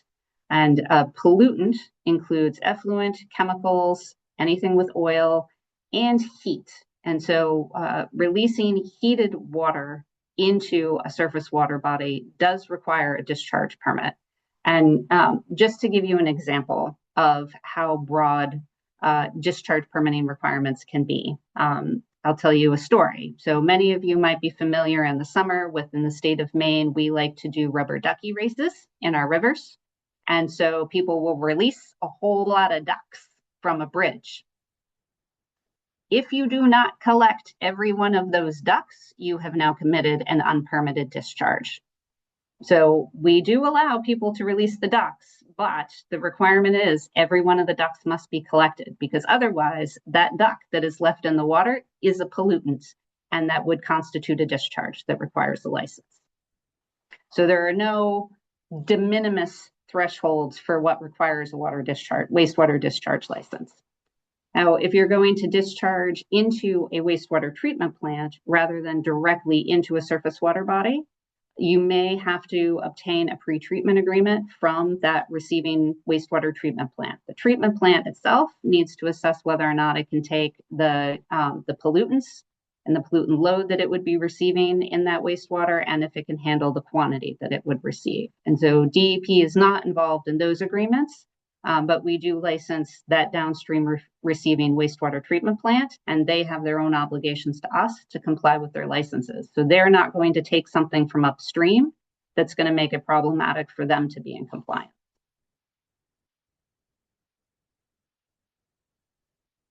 So I mentioned this a little bit earlier, but just a quick overview, some of the things that we would anticipate looking for in cooling water that would, again, would not be coming into contact with the servers themselves, but would be passing through various pipes, valves, gaskets, pumps, etc. And along the way is going to pick up, we assume, heat. It's also going to have solids in it, likely some metals. As Juliet mentioned, salts like chloride and sulfates. There will also be corrosion inhibitors that are likely added, as well as potentially biocides. And so here you can see just a very simplified diagram of what I was doing a terrible job of explaining earlier, of the sort of cycles of water through the systems that we would anticipate. So as I mentioned before, if the cooling water is discharged to a wastewater treatment plant, they would need a pre-treatment agreement. If it's discharged to surface water, they would need a discharge permit. When we look at how much of a discharge may be approvable, one of the things that we consider is whether or not it would impair the viability of the existing aquatic population, whether or not it would cause a significant degradation of existing uses. As I mentioned, there are designated uses for all of our waters that must be protected. And then if it is approvable to allow that discharge, the discharge permit is going to include things like, if heat is one of the pollutants, there will be temperature limits. And that will be based on data that we have or that we gather related to the receiving water body, so that there's not a significant change in the temperature, because if there is, that's going to affect the quality of that as habitat for aquatic organisms. And then we would also, again, be requiring, in the case of a discharge, there is monthly monitoring and reporting requirements to the department. What you can see here on the right is an example from a nuclear power plant discharge, where they're required to do temperature mapping around their discharge point to ensure that they're getting adequate dilution and dispersion of the heat, and that it's not having a significant large plume coming out from the power plant. So this is an example of the way that the temperature impacts from a discharge can be monitored. Now, ambient heat from data centers is something that has come up as a question and is not an area that we have much experience with at DEP in terms of regulating. We can, under the site law, there is a provision in our Chapter 375 that says that there should be no unreasonable alteration of climate, and says that applications for approval for large-scale heavy industrial developments shall include evidence that affirmatively demonstrates there will be no unreasonable alteration of climate. Arguably, if you're releasing enough heat into the surrounding ambient environment, there is the potential to have an alteration of the climate. And so as part of the permit application process, we would need to assess what kind of impacts that could have, we would likely be consulting with Department of Inland Fisheries and Wildlife in terms of the kind of wildlife that are living in the area and whether or not they would be temperature sensitive. If there are other uses, other activities in the area that could be sensitive to temperature changes as well. And then would likely encourage the developer to think about options for capturing that heat. So if we are truly looking at a situation where there'd be a significant amount of heat loss in the surrounding area, are there ways to reduce and minimize that heat loss so that we do not have what has been described as a heat island? Noise is also a significant concern with data centers, also infrasound. And so you measure noise in terms of decibels. And that's something we talk about in the context of like worker safety, for instance, or concert venues. And within when you measure decibels, the thing that you're not going to necessarily capture is variation in the noise, even at that decibel range. And that's infrasound. It's what I've described to some people is if you imagine data centers having generators and fans, you might have like a kind of sound effect from that operation. That all may be within a certain decibel range that maybe isn't particularly loud, but that infrasound effect could be really uncomfortable and disturbing depending on where the facility is located. And so we would, under site law, be able to look at those kind of effects and potentially require mitigation of that. There's also local zoning. Many of our communities have noise ordinances, but we would, for instance, with the site law permit, be talking to a data center developer about their building design. Looking at potential height of the building, what kind of dispersion of sound waves would occur depending on how tall, let's say you've got roof fans, how tall those are in relation to surrounding buildings or activities, having those built with potentially some acoustic barrier materials to absorb some of that sound. Putting enclosures around generators is a pretty common activity now for large banks of emergency generators. They might have things like rubber motor mounts to help absorb some of the vibration. Also, solid barriers can block sound. Vegetative barriers could be, I've seen vegetative barriers considered. They're really not all that effective for sound impedance. It's really the solid materials that do a better job of that. Another way to address it is to have setbacks particularly from sensitive receptors. And so if you're looking at something like a hospital, for example, you might not want to have a hospital directly next to a facility that's generating a great deal of noise or a residential area. And so we, under site law, would be able to establish both decibel and octave band limits to address this, in addition to whatever requirements might exist at the local level, and then would be able to require monitoring and reporting so that they could demonstrate compliance with those limits. And the picture here is just an example of a very simple sound meter that measures both decibels and octave band levels. And so it's, at this point, pretty simplistic technology to be able to do that monitoring and make sure that they're meeting those kind of requirements. Lighting from data centers is probably not going to be much different than it is from your average commercial facility, office building, places with parking lots and security lights. We do have a provision, again, under site law, requiring no unreasonable effect on scenic character, which we can use to address lighting. What you see here on the right is an example of what's used when people talk about dark skies and the idea of using shielded light fixtures and the angle of the light so that you're only lighting the area that is the area that really needs to be lit for the purpose of the lighting rather than lighting up the surrounding area. Local communities can have lighting ordinances as well, and many of them do, but that's also something we could address under the site law permit.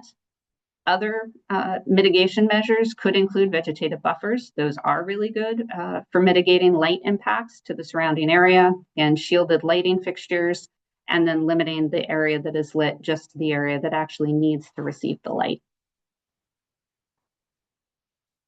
So air emissions from data centers are likely going to come primarily from emergency generators, cooling towers, and then if a data center facility was also generating its own electricity using something like fuel combustion to generate energy.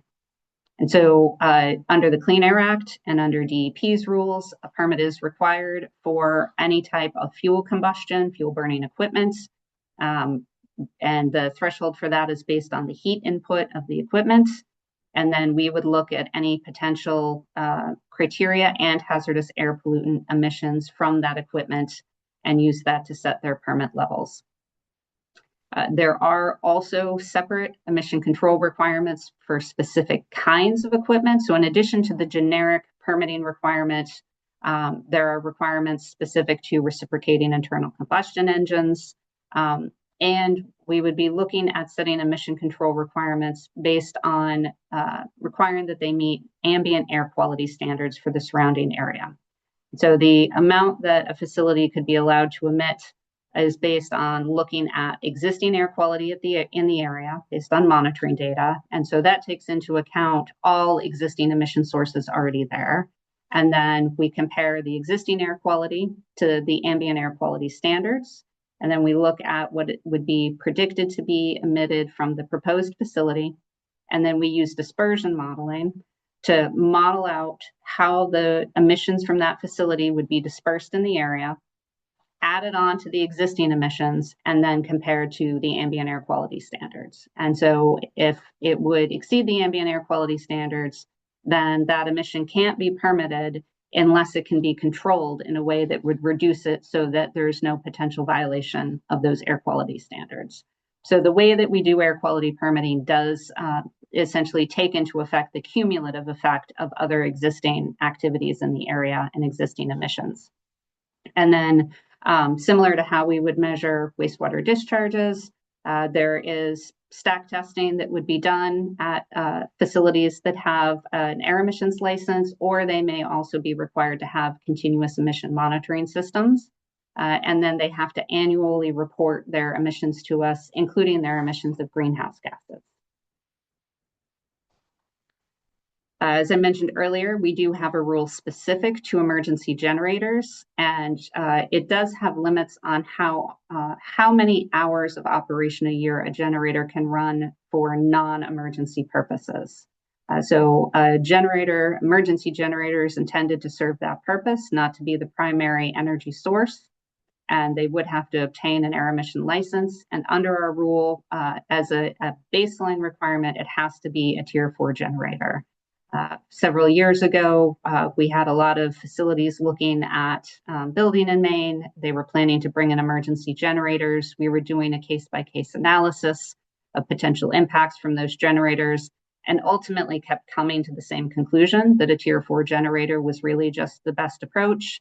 And so decided to adopt a rule just to set that as a baseline. So if you'll recall what I said at the beginning of my presentation, while sometimes having prescriptive rules can be somewhat limiting, sometimes it can also make things a lot simpler for everyone. And so now anyone who wants to install an emergency generator in Maine that's of a size that would trigger our licensing requirement, it has to be at least Tier 4. And so they can plan ahead for that as part of budgeting for their development. And then again, the noise from the generators would be able to be addressed either through local permitting or through the site law permit. Now, if a facility was going to, a data center was going to bring its own power, if it was going to generate power from fuel combustion, which would include fossil fuel like natural gas or petroleum, if it was going to use biomass, any type of fuel combustion is going to require an air emissions license, construction of the generating facility itself, even if it is a solar or battery storage. Those activities all by themselves would require potentially a NERPA permit if it's impacting protected natural resources, a site law permit, In this case, if it's associated with the data center, then between the size of the data center and the size of an electrical generating facility, you're definitely going to trigger SLOTA. So you need a SLOTA permit. And so as you can see here from the 3 little orange icons, just to generate your own power is also going to trigger multiple additional permitting requirements. Then if you're generating your own power and you're using something like petroleum or biomass, you're also going to need to be able to store your fuel on site. Fuel storage has its own suite of requirements. If it's a liquid fuel, then you need to have a spill plan. If it's stored in tanks, the tanks have to be registered either with the fire marshal's office or with DEP. If you're going to be using natural gas, you're going to be subject to PUC review. If you're going to be storing liquefied natural gas, you're going to have to deal with the Maine Fuel Board. And then if you're storing biomass that's derived from any kind of waste biomass, you're going to need a solid waste license and you're going to need a stormwater license. So again, like tick, tick, tick, like more licenses, more licenses, more licenses that you need. And with every license that you need, you're also subject to public comment and public review. So one of our charges in the executive order is to evaluate the potential impact on data centers in relation to achieving our greenhouse gas emission goals. So in Maine, the way that we measure our progress towards our goals is by measuring gross greenhouse gas emissions, which are the emission of 6 of the greenhouse gases, CO2 included, that occur within Maine's territorial borders. And so, for instance, if you are using energy that was generated in New Hampshire from a natural gas-fired facility, and you're just taking the electrons, that doesn't count towards our greenhouse gas goals. That doesn't get measured because that fuel didn't get burned within Maine's borders.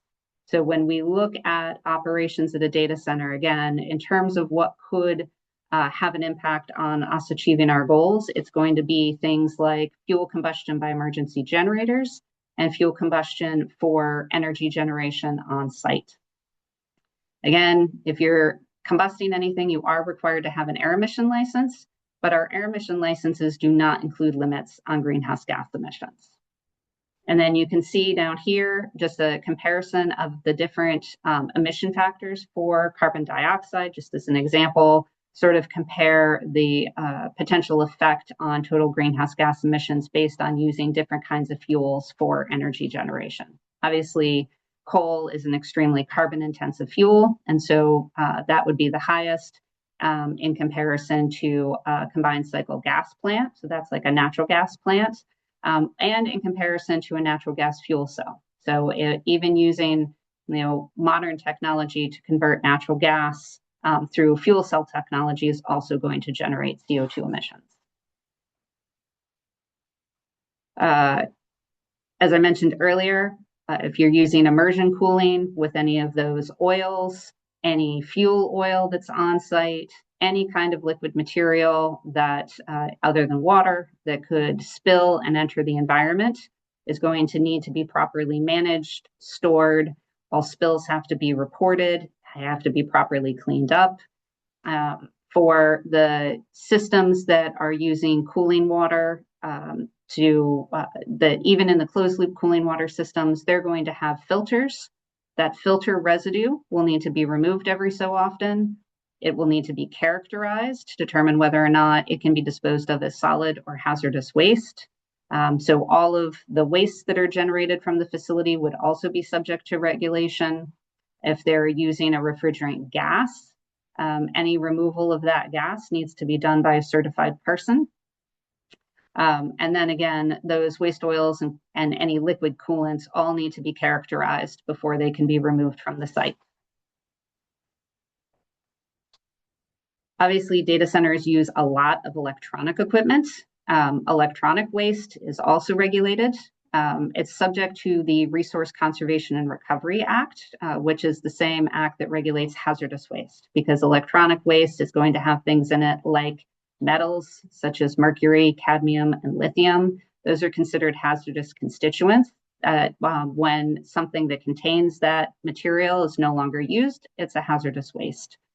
And for facilities that generate hazardous wastes, when those wastes are removed from the facility, they have to be tracked That is the system that's referred to as cradle to grave.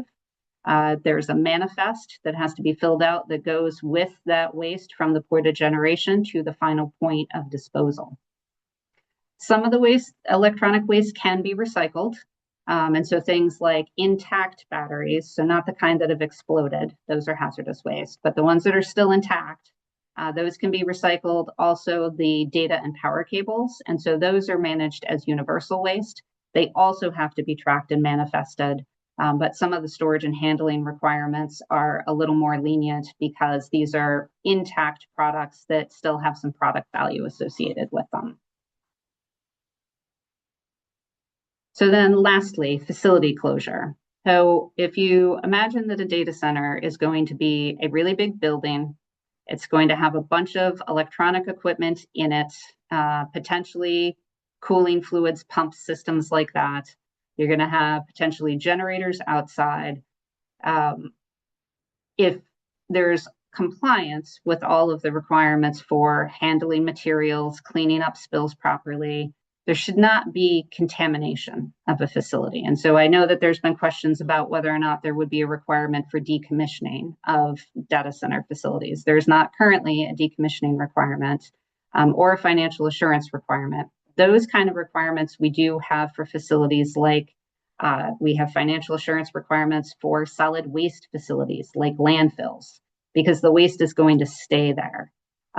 And so it needs to be monitored and properly maintained. We have decommissioning requirements for solar energy developments and battery storage facilities in many cases, because those are considered to have short lifespans and the equipment is likely to be swapped out. Some of that is being built on agricultural fields that people would like to see return to agriculture later. And so there are decommissioning and financial assurance requirements for specific facility types that do not exist for data centers. And again, if the data center is managed, maintained properly, we should not have to be worried about contamination and any kind of decommissioning, other than any of the wastes that are there should be removed if a facility shuts down. There are storage requirements for hazardous and non-hazardous wastes.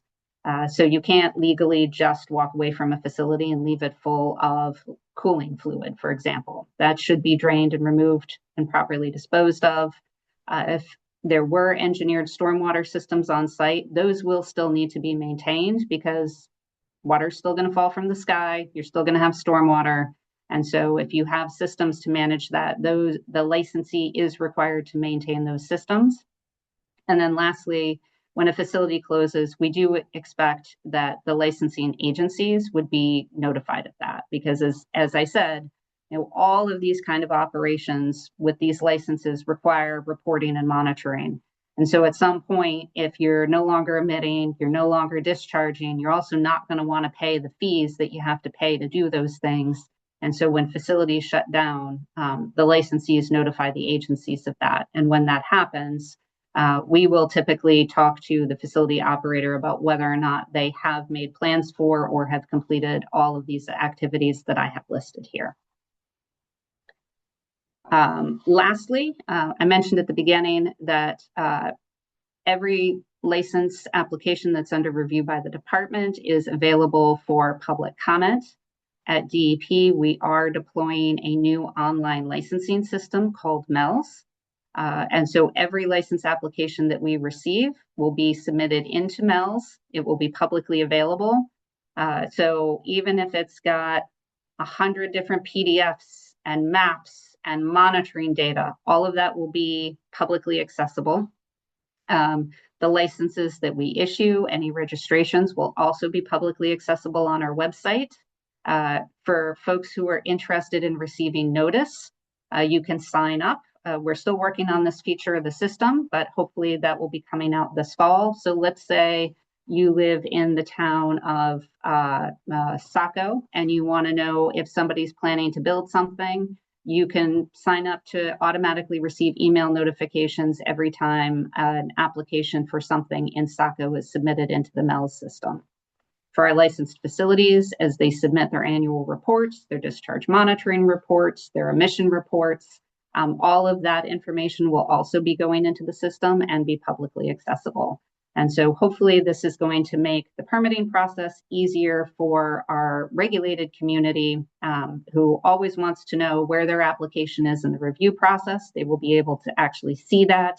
But even more importantly, make all of the materials that we receive, the reports that we're getting from regulated facilities, transparent and publicly accessible, and give the public more direct access to interacting with us around those license applications.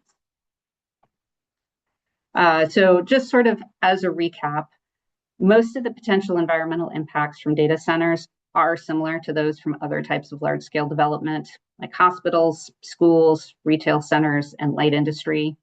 Maine already has a menu of regulatory options to protect water and air quality, habitat, and other important natural resources. However, data centers do involve some impacts that federal and state permitting authorities do not typically address. Towns can use their local zoning authority to address some of these impacts, like noise and infrasound and light, but that can create a patchwork of standards for developers to navigate.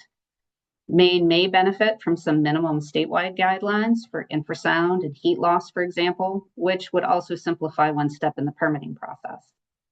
So while federal, state, and local environmental permitting authorities have a broad array of authorities to address impacts from data centers case by case, project-specific analyses are the most resource-intensive for permitting agencies, for developers, and for the public. So as I mentioned at the beginning, now something for you to continue to think about is, are there potential impacts from data centers where Maine could benefit from requirements that are more specific to this kind of facility? And with that, I'll turn it back over to our facilitators.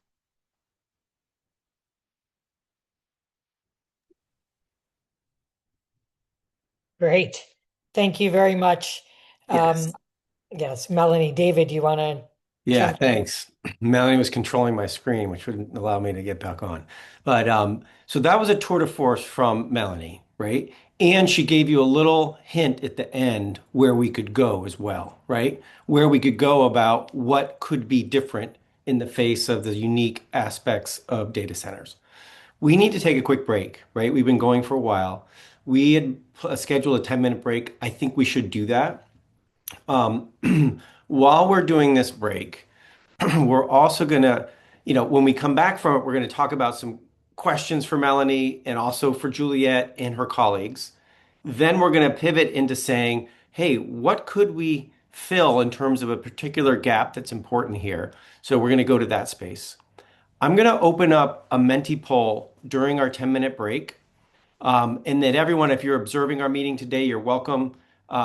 You're welcome to jump in there. And what that Menti poll is going to ask, it's going to ask, do you have a specific question for Melanie, right? Is there something very specific here that you want to make sure we can ask as a clarifying question for Melanie? So if RT hasn't done it already, someone could drop that link in the chat again, the Menti link.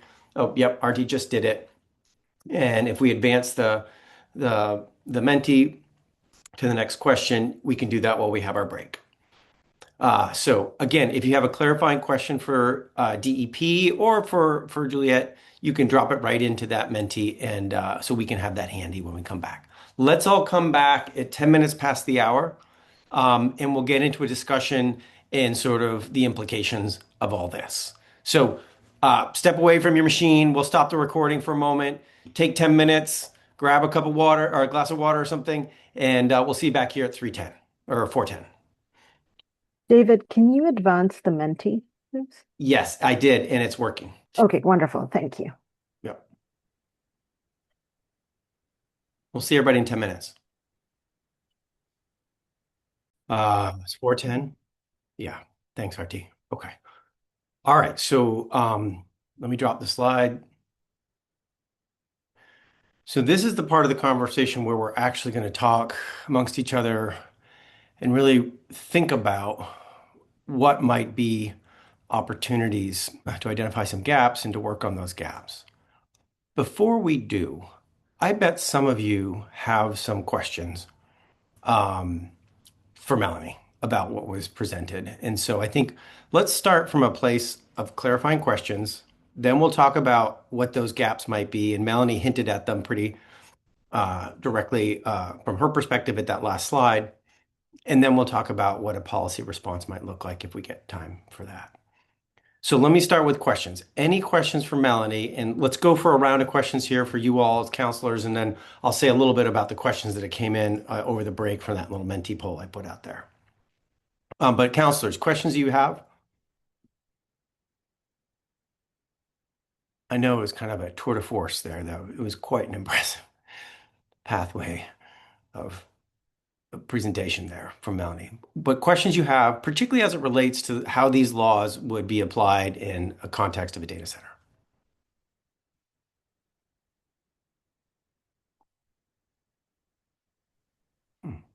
Erica?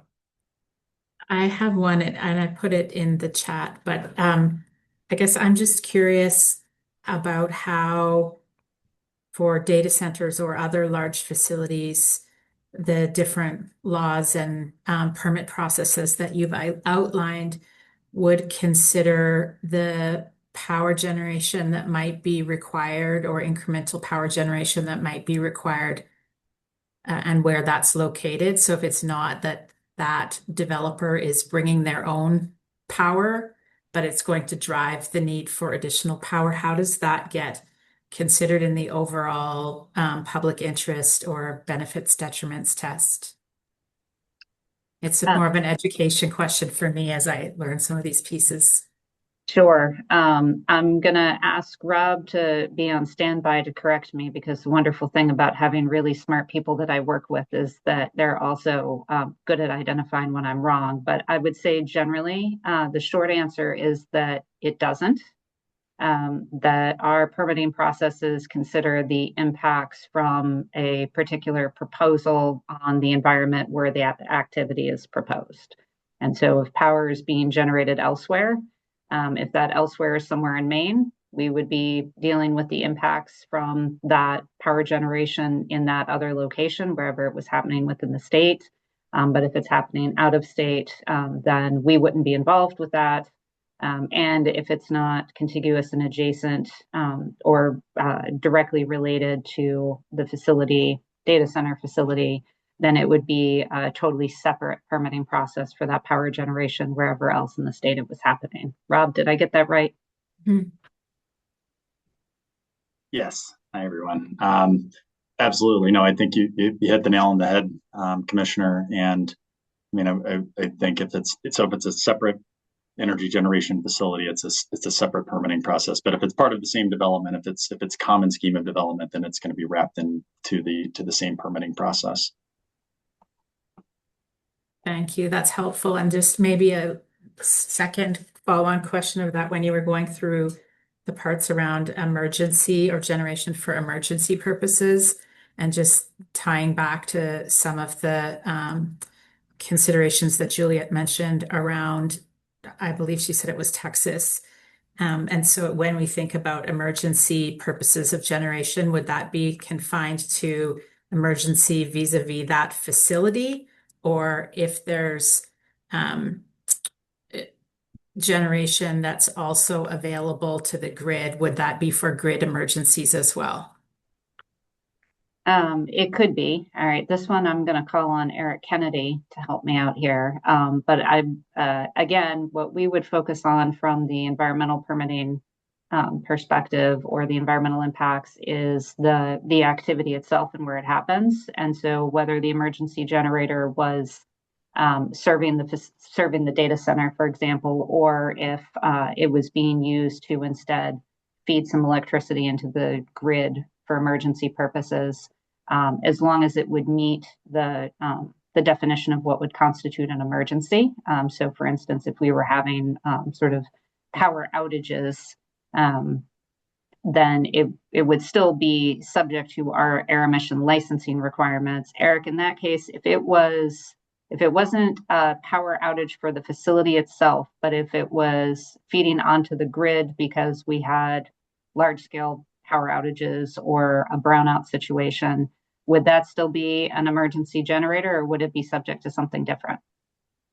Yeah, there are specific definitions for what qualifies as an emergency event for the facility, and I mean, typically it's if the facility loses its primary source of power, but there are also other designations that could qualify as an emergency event, such as ISO New England, calling for, they have different levels of what they consider emergency events that could qualify. So yeah, those definitions we would put right in the air emission license for a facility that has emergency generators. Thank you. That's helpful. You can see how quickly the different policy considerations go from, this is technically the environmental focus session, but it ends up touching on lots of different areas. I just want to say grateful for all the expertise and help that people have shared today. So thank you for that. Great. Thanks, Erica. Yeah. Do others have questions for Melanie or the team? Also, Juliet, I think had to drop, but she has team members who are coming on or are on. So if you have questions for the National Lab as well, and feel free. Giovanna? Thank you to both presenters. So my question is kind of to help me think how to connect the two presentations. So we heard earlier about the different types and scales of data centers, and then we heard about the various regulations on various aspects. From the environmental perspective, the various regulations would apply like how do I map it? Like depending on the scale or the types or the size, would different aspects kind of trigger on or off? Or would data centers be analyzed kind of as an activity per se without the categories that were presented in the first presentation? Generally speaking, they would be the thresholds are based on the applicable regulatory requirements. So for instance, for an air emissions license, you're required to have a license if you have a certain amount of heat input for the fuel burning equipment, which, large or multiple emergency generators are likely going to trigger. As I mentioned, for wastewater discharges, there's no de minimis on the quantity that would be discharged that would trigger a discharge license. For the site law permitting, it's 20 acres of disturbance or 3 acres of impervious surface. And so it depends on which one of the regulatory requirements that you're triggering. I think as we're talking about our charge here as an advisory council pertaining to large scale data centers, as I'm operating under the assumption that something like a 20 megawatt facility is likely going to trigger site law. And so that was sort of, how I had structured the presentation, was assuming that that's going to come into play for all of the kind of facilities that, we're charged with thinking about through this council. Thanks, Giovanna. Good question. Heather? Thanks. So just following up on that, Melanie, is that the case even if the facility is going into a recently closed industrial facility and isn't expanding the footprint of that existing facility, or would site law not apply in that case? So most of our existing facilities, like say a closed industrial facility, have site law permits. If they were built before they had a site law permit, any new disturbance or impervious surface is what we would compare to those thresholds, the 20 acres or the 3 acres. So let's say the place was built in 1950, never made enough changes to trigger site law, but now is going to have 3 acres of new impervious surface, then it would trigger site law. But if it already had a site law permit, then changes at the site would require an amendment to their site law permit. So we would still have the authority to consider any sort of change in use, change in operation, change in activities against all of those standards I had mentioned. The thing that makes the biggest difference is For reusing a brownfield, for instance, is likely going to be provisions under the Natural Resources Protection Act. So with an existing industrial facility, you're not likely going to, if you redevelop it, have new impacts to streams or to wildlife habitat, for example. If the nature of your activities are really different from what was there, we would still potentially look at whether or not there were some impacts to wildlife that didn't occur based on the old activities. So that would still be an area for potential consideration, but not that likely. And then everything else, it would still just be based on if there is fuel burning equipment. If it was previously licensed, that license could be transferred, but would still have to have a license. And if there's any change, that change would have to be reviewed. Same with the wastewater discharge. And this one I might tap Brian because this one gets a little bit more complicated. Is if you're transferring a wastewater discharge license, but what you were licensed to do before is different than what you would be doing now, you don't automatically get the allowance for everything that the previous discharger was allowed to do. Brian Kavanaugh, if you're there, can you help to provide some clarification around that? Sure. That's correct. Say a mill goes out of business or changes ownership, that license may be retained by them, but as they develop the facility, they have to explain what the new facility is going to be, and then that license would be modified to reflect what that specific discharge is. So they wouldn't get necessarily the same flow or the limits that they had before. It would be specific to whatever the new activity is. Right. Okay. Let's do one or two more questions. And I will note that indeed there are more colleagues from National Labs with us today. Juliet's colleagues, Kendall and Kazi and Jeannie are here as well, who have various expertise around water and other issues. So if you do have like a technical question, we may be able to tap some of that expertise, just FYI. But any other sort of clarifying questions folks have for Melanie or the folks from the National Lab? I guess I have a question.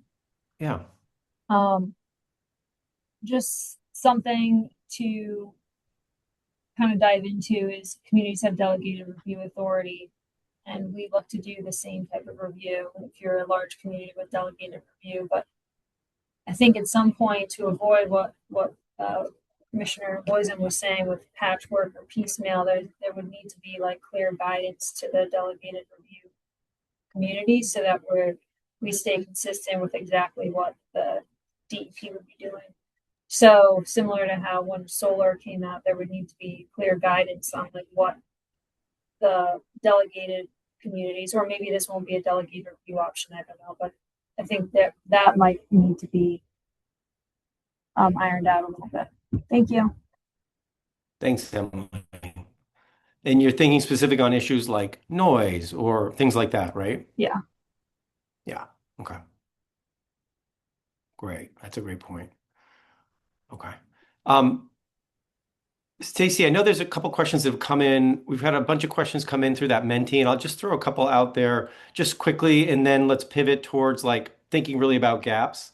I know there's one question that came in that's like, hey, I've heard that data centers can kind of needle their way in through little loopholes and things. Like, Melanie, how is the system designed so that there's not like an easy like little needling loophole in if you wanted to sort of get around all these robust regulations you just described?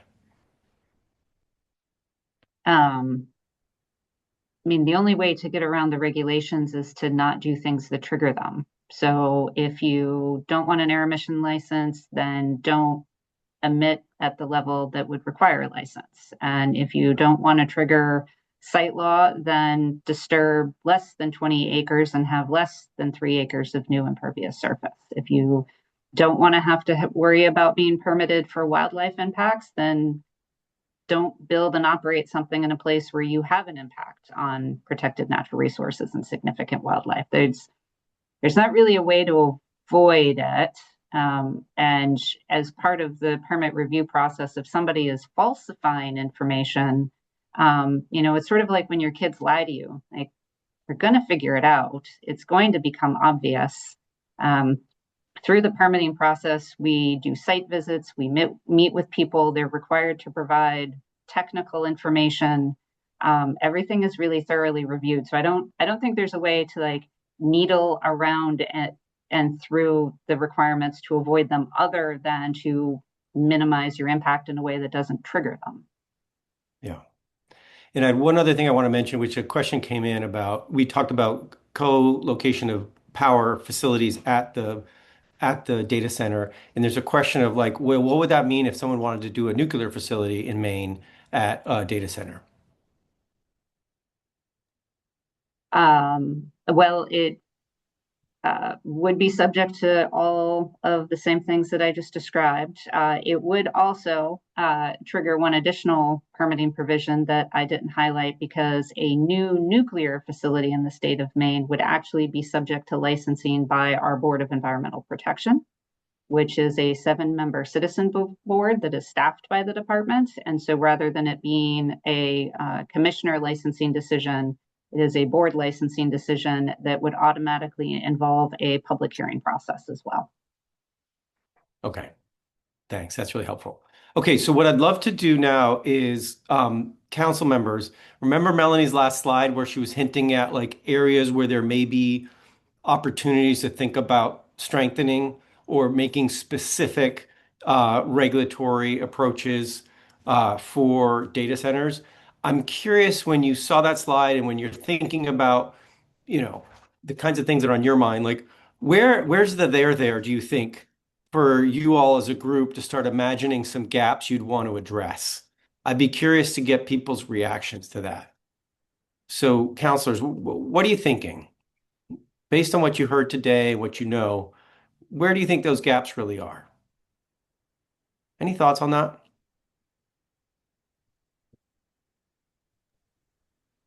Openly, I think a lot of this stuff is covered Melanie's presentation. There's very few things that are going to be missed. I think the question that's worth considering is there a way to make the process easier for developers, not skipping the process in terms of the reviews of the permits, but to give them enough information up front to help, just if you're looking for a certain size data center in Maine, if we're looking for a certain type, if they were to put certain restrictions on it, let's just put that out there up front so that it makes it easier for the permitting process. It avoids wasting a lot of people's time in Maine government. It just is super efficient if you narrow the focus of these are the sort of things that are going to be required to do it here. So I think that's a layer on top of what already exists that would be useful, and assembling that so it's clear and obvious, may be helpful all the way around, because now the citizens know exactly what's allowed, what's expected, what Maine is interested in, and they've got a chance to weigh in on that. And then the developers have a very clear, these are the things where it's going to be straightforward. These are the categories and classifications that are probably not suitable given Maine's choices and expectations for maintaining a certain level of natural beauty and everything else that goes along with Maine being sort of vacation land. So I would say that's a gap. I don't think that's crystal clear for your average request in this space. Right. So Brendan, yeah, Selena, go ahead, please jump in. No, I think that's helpful, Brendan. And another comment that we've heard from council members previously is, at least as a minimum, a checklist of what is required in terms of regulations in the state in a clear way. And then I think what you're saying is building on top of that in terms of guidelines or expectations beyond that may be something that the data center council can think about. I had 2 points I wanted to also make. One is that just wanted to flag on new nuclear development in the state. A statewide referendum is required in addition to that. So that's a different type of requirement from other generation resources in the state. And then, Melanie, I've heard anecdotally just about some of the challenges in communities around noise from large data centers. I'm curious what your take is on whether the regulations we have are adequate or how you're thinking about noise generally. Sure. Well, I think it sort of goes to what Brendan was talking about. Some towns have noise ordinances, not all of them. Where they do, then their noise standards would apply rather than a site law noise standard. And so what I've wondered is if there's a general sense that, particularly related to that infrasound that I was talking about, if there are limits across the board, if there was some sort of like statewide, applicable limit for either decibels or the 1/3 octave band, where data center developers, as they're looking at how to design their building, would just know up front, well, we've got to meet, 65 decibel limit with the 1/3 octave band. And so they select their generators with certain kinds of shrouds and equipment. They use certain building materials so that they know that they'll meet those kind of standards. And, like Brendan said, if that standard is there, then they can design to meet it and they can incorporate that into their budget and their planning for development, rather than potentially doing sort of a case by case analysis of, well,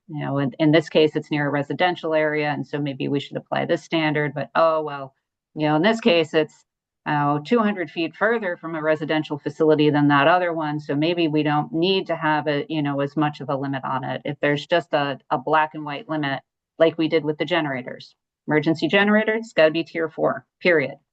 Work from there. Could make things, clearer for everybody. And something like that maybe allows for, you set a minimum, and then there could be certain circumstances under which something more stringent might be appropriate. But you walk in the door knowing that there's sort of that minimum standard that you have to meet no matter what could be helpful. Great. If I may add on to that, having looked through, Fox Mountains Electric has a wind facility, and it was developed prior to a lot of the regulations and those standards being in place. So having some of those standards in place to begin with, where you can engineer the project, you understand the expectations, the standards, and then you can analyze your site and your proposal within that instead of being surprised later, often will ease the process, but it's also going to change the financial feasibility for these companies. It's going to give them a clear direction. I do hesitate in making it too prescriptive because we have a wide variety of standards in the state to address different areas that may apply to one project and not another. But having some expectations and standards up front for the specific challenges, I think, in residential areas versus commercial areas, some of those that are going to impact the residents in the areas that are already in place, and considerations for the public and those issues that the public is going to be most sensitive to, I think would definitely be helpful for the developers. Thanks, Amy. Yeah. Okay, so it sounds like there's some appetite to explore this, particularly on sound, where you could do something more explicit and upfront than what currently exists. Okay. And maybe it's tied into, the presence of residential areas or the presence of other sensitive areas. Maybe not, right? Okay. Great. Can I add the view shed as well? So sight and sound, if it's going to be impacting residential areas, those seem to be the two areas that are most subject to litigation. Great. So you would have a clear standard. Yeah, on both. Okay. Emily, I think you were trying to jump in. Sorry, I didn't mean to interrupt. I just think it goes beyond sound for me. It's, a whole suite of questions and considerations that are beyond like noise or sound or wildlife. It's kind of like everything that Commissioner Loizen laid out, and determining that how those standards are getting applied effectively and consistently, and then closing the loop on the standards that Commissioner Loizen last slide included for impacts. Right. So if we were to think about that last slide and then think about this same logic, like in which of those might this same logic apply, right? I know there's hesitancy sometimes to single out certain types of industries and things, right? So you are cautious about how you do this, and yet I'm hearing some appetite to explore that. Yeah. David, Yeah, go ahead, Stacy. yeah, I'm curious, going back to that slide, one of the items on there is about water consumption and evaporative cooling in particular. I wonder if, if people have thoughts about that one as well, or if Melanie, you want to say a little more about what you imagine could be possible there. I think I put it on there thinking that this is an area that's clearly coming up as an area of significant interest and concern. And given sort of what I've gone over in terms of how we cover it, if, similar to like what we just talked about with sound, are there some additional limitations or criteria that folks feel like might make sense? So is it, some kind of restriction on evaporative cooling because it's a consumptive use? Are there, certain waters or certain conditions where you might want an upper limit on the amount of water that could be consumed? So it was just sort of generally like, this is clearly an area where people are talking about this a lot, and there's a lot of concern and interest. And so is there anything that this group feels like, something that again is a little bit more specific or has some additional criteria associated with it, specific to data centers, that you feel like might benefit the state? Yeah. I'll also take advantage on this one to ask Kazi or some of the other colleagues from national labs, are you seeing other states like trying to do this, right, from a sort of performance standard or like a standard that's specific to the industry? And not to put you on the spot, but I know you may have some thoughts there, or maybe you don't. But Kazi, is there something that Maine can learn from other states kind of wrestling with this same issue? Yeah, thanks. Can you hear me properly? Yeah, you're great. All right. So, yeah, I mean, the choice of the technology depends on the location as well, like the geographic location. So one technology might work at a certain location and it might not so well in another location. So you need to have the technology adapting to the environment where you're building it. So something that you build in Maine might not work in Texas or in Arizona because of the climate or the environment or the weather itself.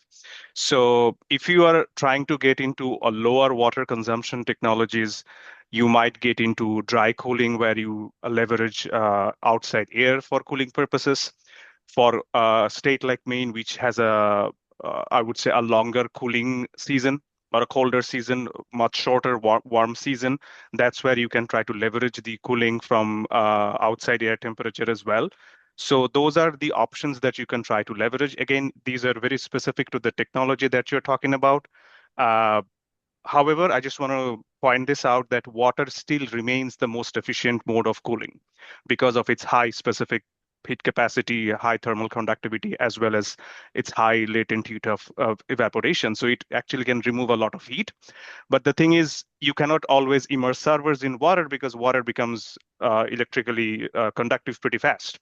So you need to have different type of liquid, engineered liquid, what we call as the dielectrics, which kind of provide the higher conductivity of water, or maybe to a certain level, but it can still get in touch with the circuit or the chips or the servers themselves.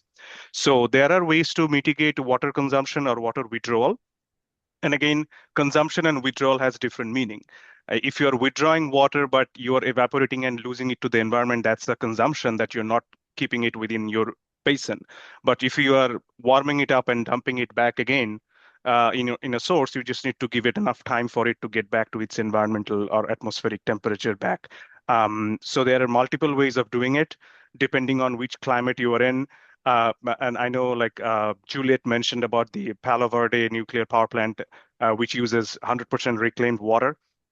So it's possible that you can also take into those kind of routes, but you need to make sure that the performance also works the way it's supposed to, because having reclaimed water might reduce its hit capacity for the water because of some of the contaminants and pollutants that it might have.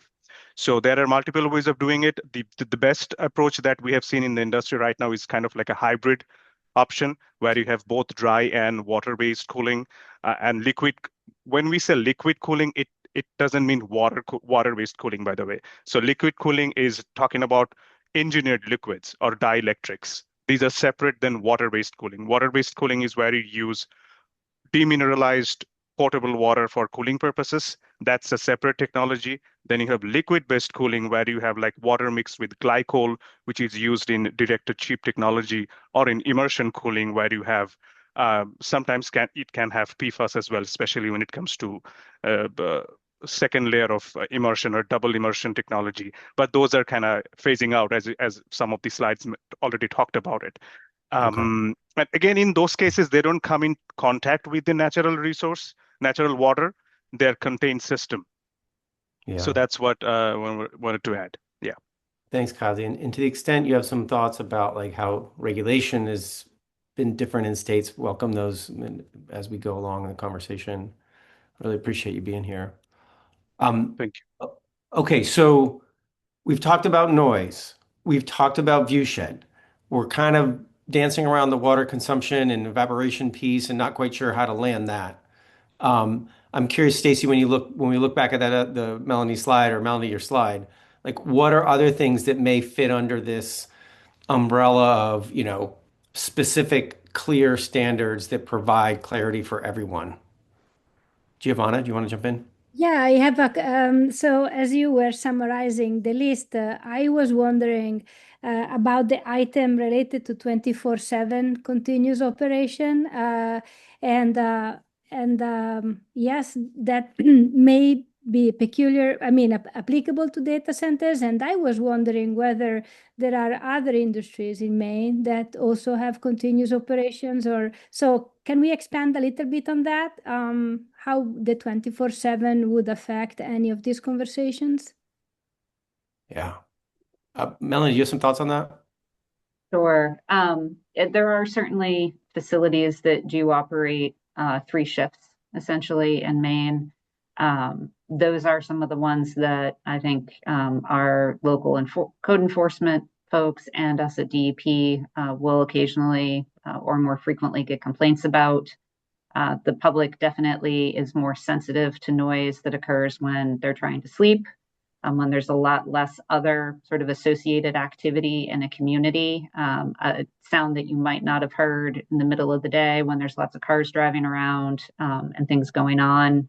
You are more likely to hear at night when it's, one of the few noise sources. And I think as Juliet had pointed out, depending on the purpose for which the data center is used, some could have adjustments to the timing of their operations. Some could not, and still, meet the need and the purpose of the data center. But there also can be variations in things like the decibel limits depending on time of day because you've got 24/7 operations. But we definitely, people do loud things after dark when people are trying to sleep, and we all get calls about it. Yeah. Yeah. And I'm curious, Melanie, do you see this beyond sound? Are there other continuous operation impacts you could imagine from data centers that would, or are there other industries where you're seeing other environmental impacts being different from continuous operations? Or is sound really the main one? Sound was the main one I was thinking of. I don't know if any of the other folks here from DEP have experience with any other kinds of operations. I mean, in the context of data centers, right? So obviously, like blasting creates vibration. There are some activities that could cause vibration, but they usually don't do that at night for that reason. But I don't know that there are other kinds of other sorts of impacts that would be that different for a data center than from other facilities, aside from the noise and infrasound. Brenda, do you want to jump in on this? Yeah, just on the noise specifically, I know Virginia, obviously Loudoun County, somebody mentioned earlier. I know they've done studies there on sound, the government down there, and I haven't had a chance to look, but I suspect that one of the things that would be worth considering is a minimum distance from residential area, perhaps.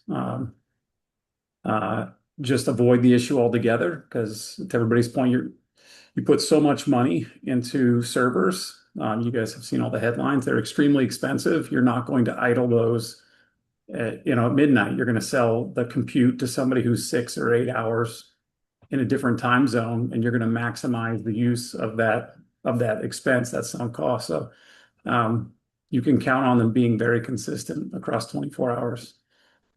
So if noise is a concern, I think the right answer is,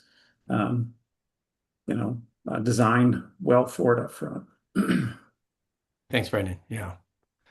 There's one other thing. I'm just noticing the time, so we're going to wrap at the top of the hour. But Melanie, on your list at the end, you talked about heat loss, and I wonder if you were thinking also about ambient heat, right? It's one of those things you mentioned in your slides about ambient heat, and it's not something that Maine has really had to deal with much. I'm curious if you have any thoughts about that and data centers. I guess I would throw that question out to the group because, like I said, we haven't dealt with that a lot here in Maine, and I think I have seen some information about what other states are doing to try to encourage co-location with other facilities that might have a use for that heat. So would just put that out to the group in terms of any thoughts or ideas you all have about that. Group, what do we got? Counselors? I Thoughts about heat, ambient heat, co-location? Giovanna, I know you've spoken about this in the past. Yes, I just wanted to say that thank you for mentioning it. And when we talk about, emission or consumption, I would like always to keep in mind kind of the net balance. And so if there is the opportunity to reuse it in a certain way, I think we should consider that. Okay. So, we're getting towards the end of our time in today's meeting. I'm just sharing notes that Stacy and I are taking in the background. Artie's taking some more detailed notes as well. But the reason I'm sharing this back to say, like, all right, first off, feels like, Maine's got a robust system, right? Okay. However, could there be ways to be more clear up front, both for communities and developers with like clear standards that don't require a lot of like permitting discretion and this and that? So we started down the path of, well, maybe noise is apt for that, and the state could create some clear statewide standards that would help communities as well, right? Could viewshed be also part of that? Could there be something about water? That one's a little trickier to imagine how to land that, but could there be, right? And the fact that the continuous operations are there is important for noise in particular, and so it should be something we think about. And then this final piece around heat loss, is there something to be done, right? Maybe it's a standard, maybe it's like you get a bonus if, you get an easier ride if you are combining the heat with some other facility that needs it. Who knows? This is where we've gotten to so far. And I'm just curious, before we take a pause, and I'm going to do one more Menti to the public about this as well, the folks who are joining us in the meeting. Anything else, counselors, do you want to make sure we put on the page before we finish up today's conversation about areas to explore? What do we not have on here that is important that we want to make sure in our sort of top notes? I think you said it, David, but just the words there talking about it being making the process easier for developers. And I'm pretty sure the commentary was to be clear for developers and communities. So Right. both sides sort of have clarity on what the expectations are.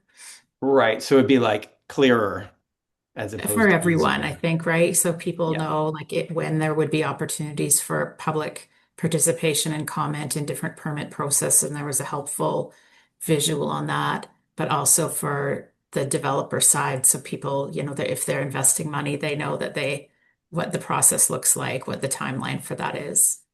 But I think the Great. community side was missing here, and I think it's important for the public as well. Okay. And before I open up this Menti to the public, counselors, I know some of you have been sort of patiently like digesting all this information. For those of you who haven't really weighed in much today, I just want to make sure no one's feeling like strong discomfort in how we're expressing this on the page. Like, is there anybody out there who's like, yeah, this isn't really what I was thinking? I'm curious, just feel free to jump in here now to help make sure we're getting everybody's voice on the table, particularly if you haven't jumped in much yet today. Emily? I'll go last if there's someone else because I've already spoken. All right. Hang on one sec then, Emily. Others who haven't jumped in yet today that are sort of mulling this over but want to make sure like we don't miss the moment to like, say something.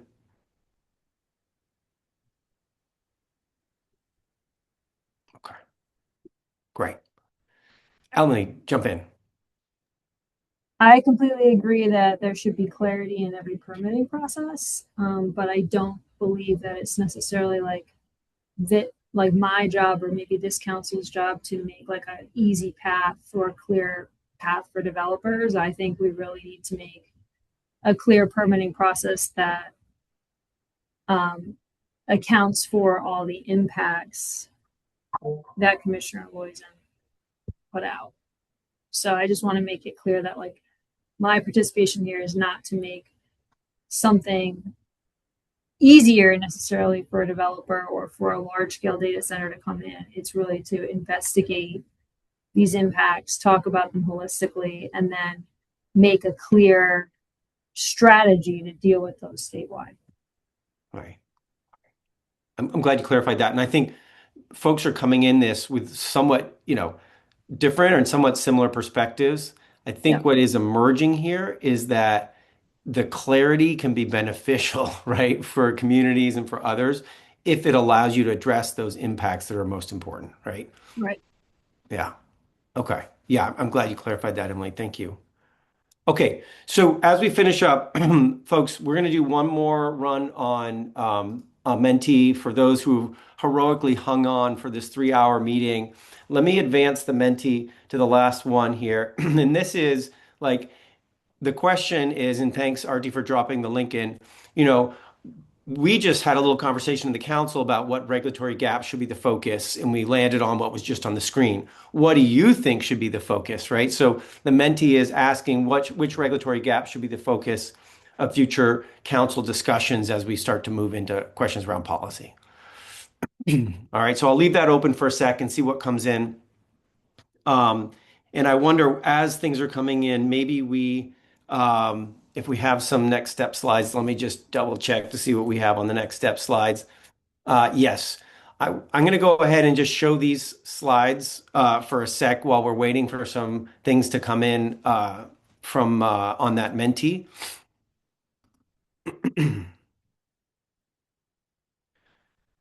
So I'm happy to do this, and Selena, jump in if you want to complement or do it yourself, either way. But you can see on the slide the next meetings that we will have. Our next one is July 9th. That one is going to focus on energy and electricity and related issues that we've talked about. In August, we're going to have one that's going to focus on economic development, community development. Again, we may merge things up a little bit if we need to keep talking about energy for a little bit more. And then we're going to try to do, as I mentioned, a listening session after we've had these 3 substantive meetings. So stay tuned for details on that. The newsletter is the best way to stay apprised of when that's going to happen. And that'll be a meeting dedicated just to listening to the public. And then starting in September, we're going to dive into like policy implications and really what are we saying here and what are we recommending as a council.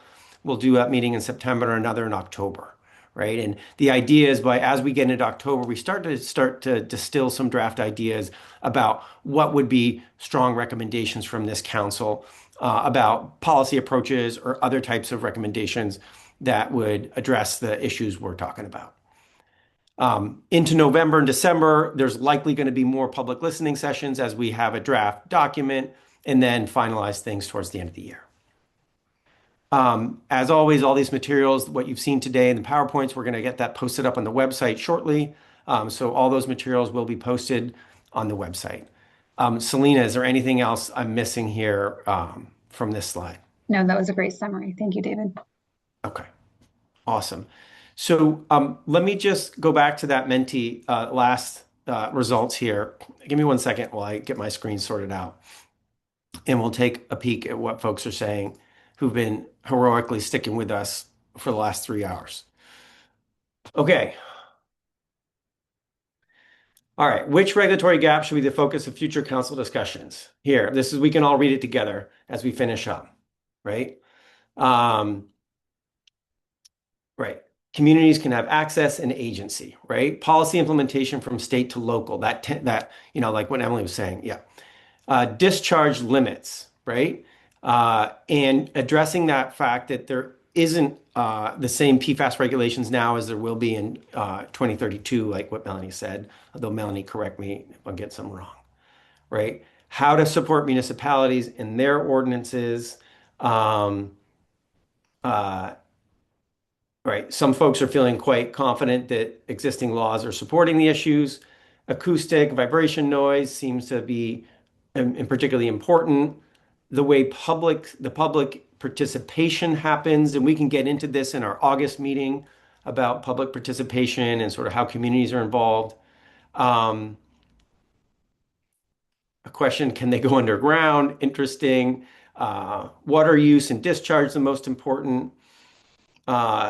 This committee should bring an expert in environmental noise, an expert on mechanism for noise generation. Interesting. Okay. So can we up our technical expertise around noise? So what happens if they're using Canadian power? I think there was an answer to that question about how the power source is addressed. Some regs are super vague. We may need specific data center ones, similar to our mining laws. Okay, great. Right. Operational impacts can be potentially more impactful in the building footprint. Okay. All right. Well, thanks everyone for sharing these thoughts. All this gets put as part of our meeting summary and is going into the sort of collective knowledge that we're building around these issues. I really appreciate folks sticking with us and providing input as we go. It's very helpful. What else? Stacy, what am I forgetting? I think there was some teeing up for the July 9th Yes, there is. meeting for Selena. Over to you, Selena, and I'll put that slide back up. Great. So thank you for all the discussion today. And what we are doing is compiling the presentations that happen that will serve as the bulk of the findings and report that we're writing, and then continuing to investigate how to bring information forward to the public and to this advisory group into future meetings. As David mentioned, we're focusing on the 3 topics in each of the upcoming meetings. The next meeting in July will focus on energy. We are going to delve into a few different topics. First, as has been previously mentioned, discussing the Public Utilities Commission investigation into the process and transparency and any necessary safeguards for ratepayers, looking at local and regional energy trends and considerations for data centers, existing processes around interconnecting to the grid for these large loads. Recently, the Federal Energy Regulatory Commission came out with some action. We want to make sure that people understand what that is. And then there have been a variety of topics that intersect with the environment topic, such as the backup generation sources. And we also want to make sure that we're covering the issues related to grid connection, energy efficiency, and load flexibility, to name a few. And so you're going to see a similar type of presentation from a variety of experts at the next meeting, and hope to dive into these issues then. So thank you again for joining us today and spending so much time and energy and investing time in the Menti polls and otherwise. So thanks, David. Great. Thanks, Selena. And as we've been saying all along, this stuff's available on the website. Check it out. Register for the next meeting, and definitely sign up for the newsletter, which is the way to stay up to date as we put out. Expect a new survey ahead of the next meeting. I think that's it. There we go. There's the final QR code. Have a great day, everyone. Thanks so much. Take care. Everyone.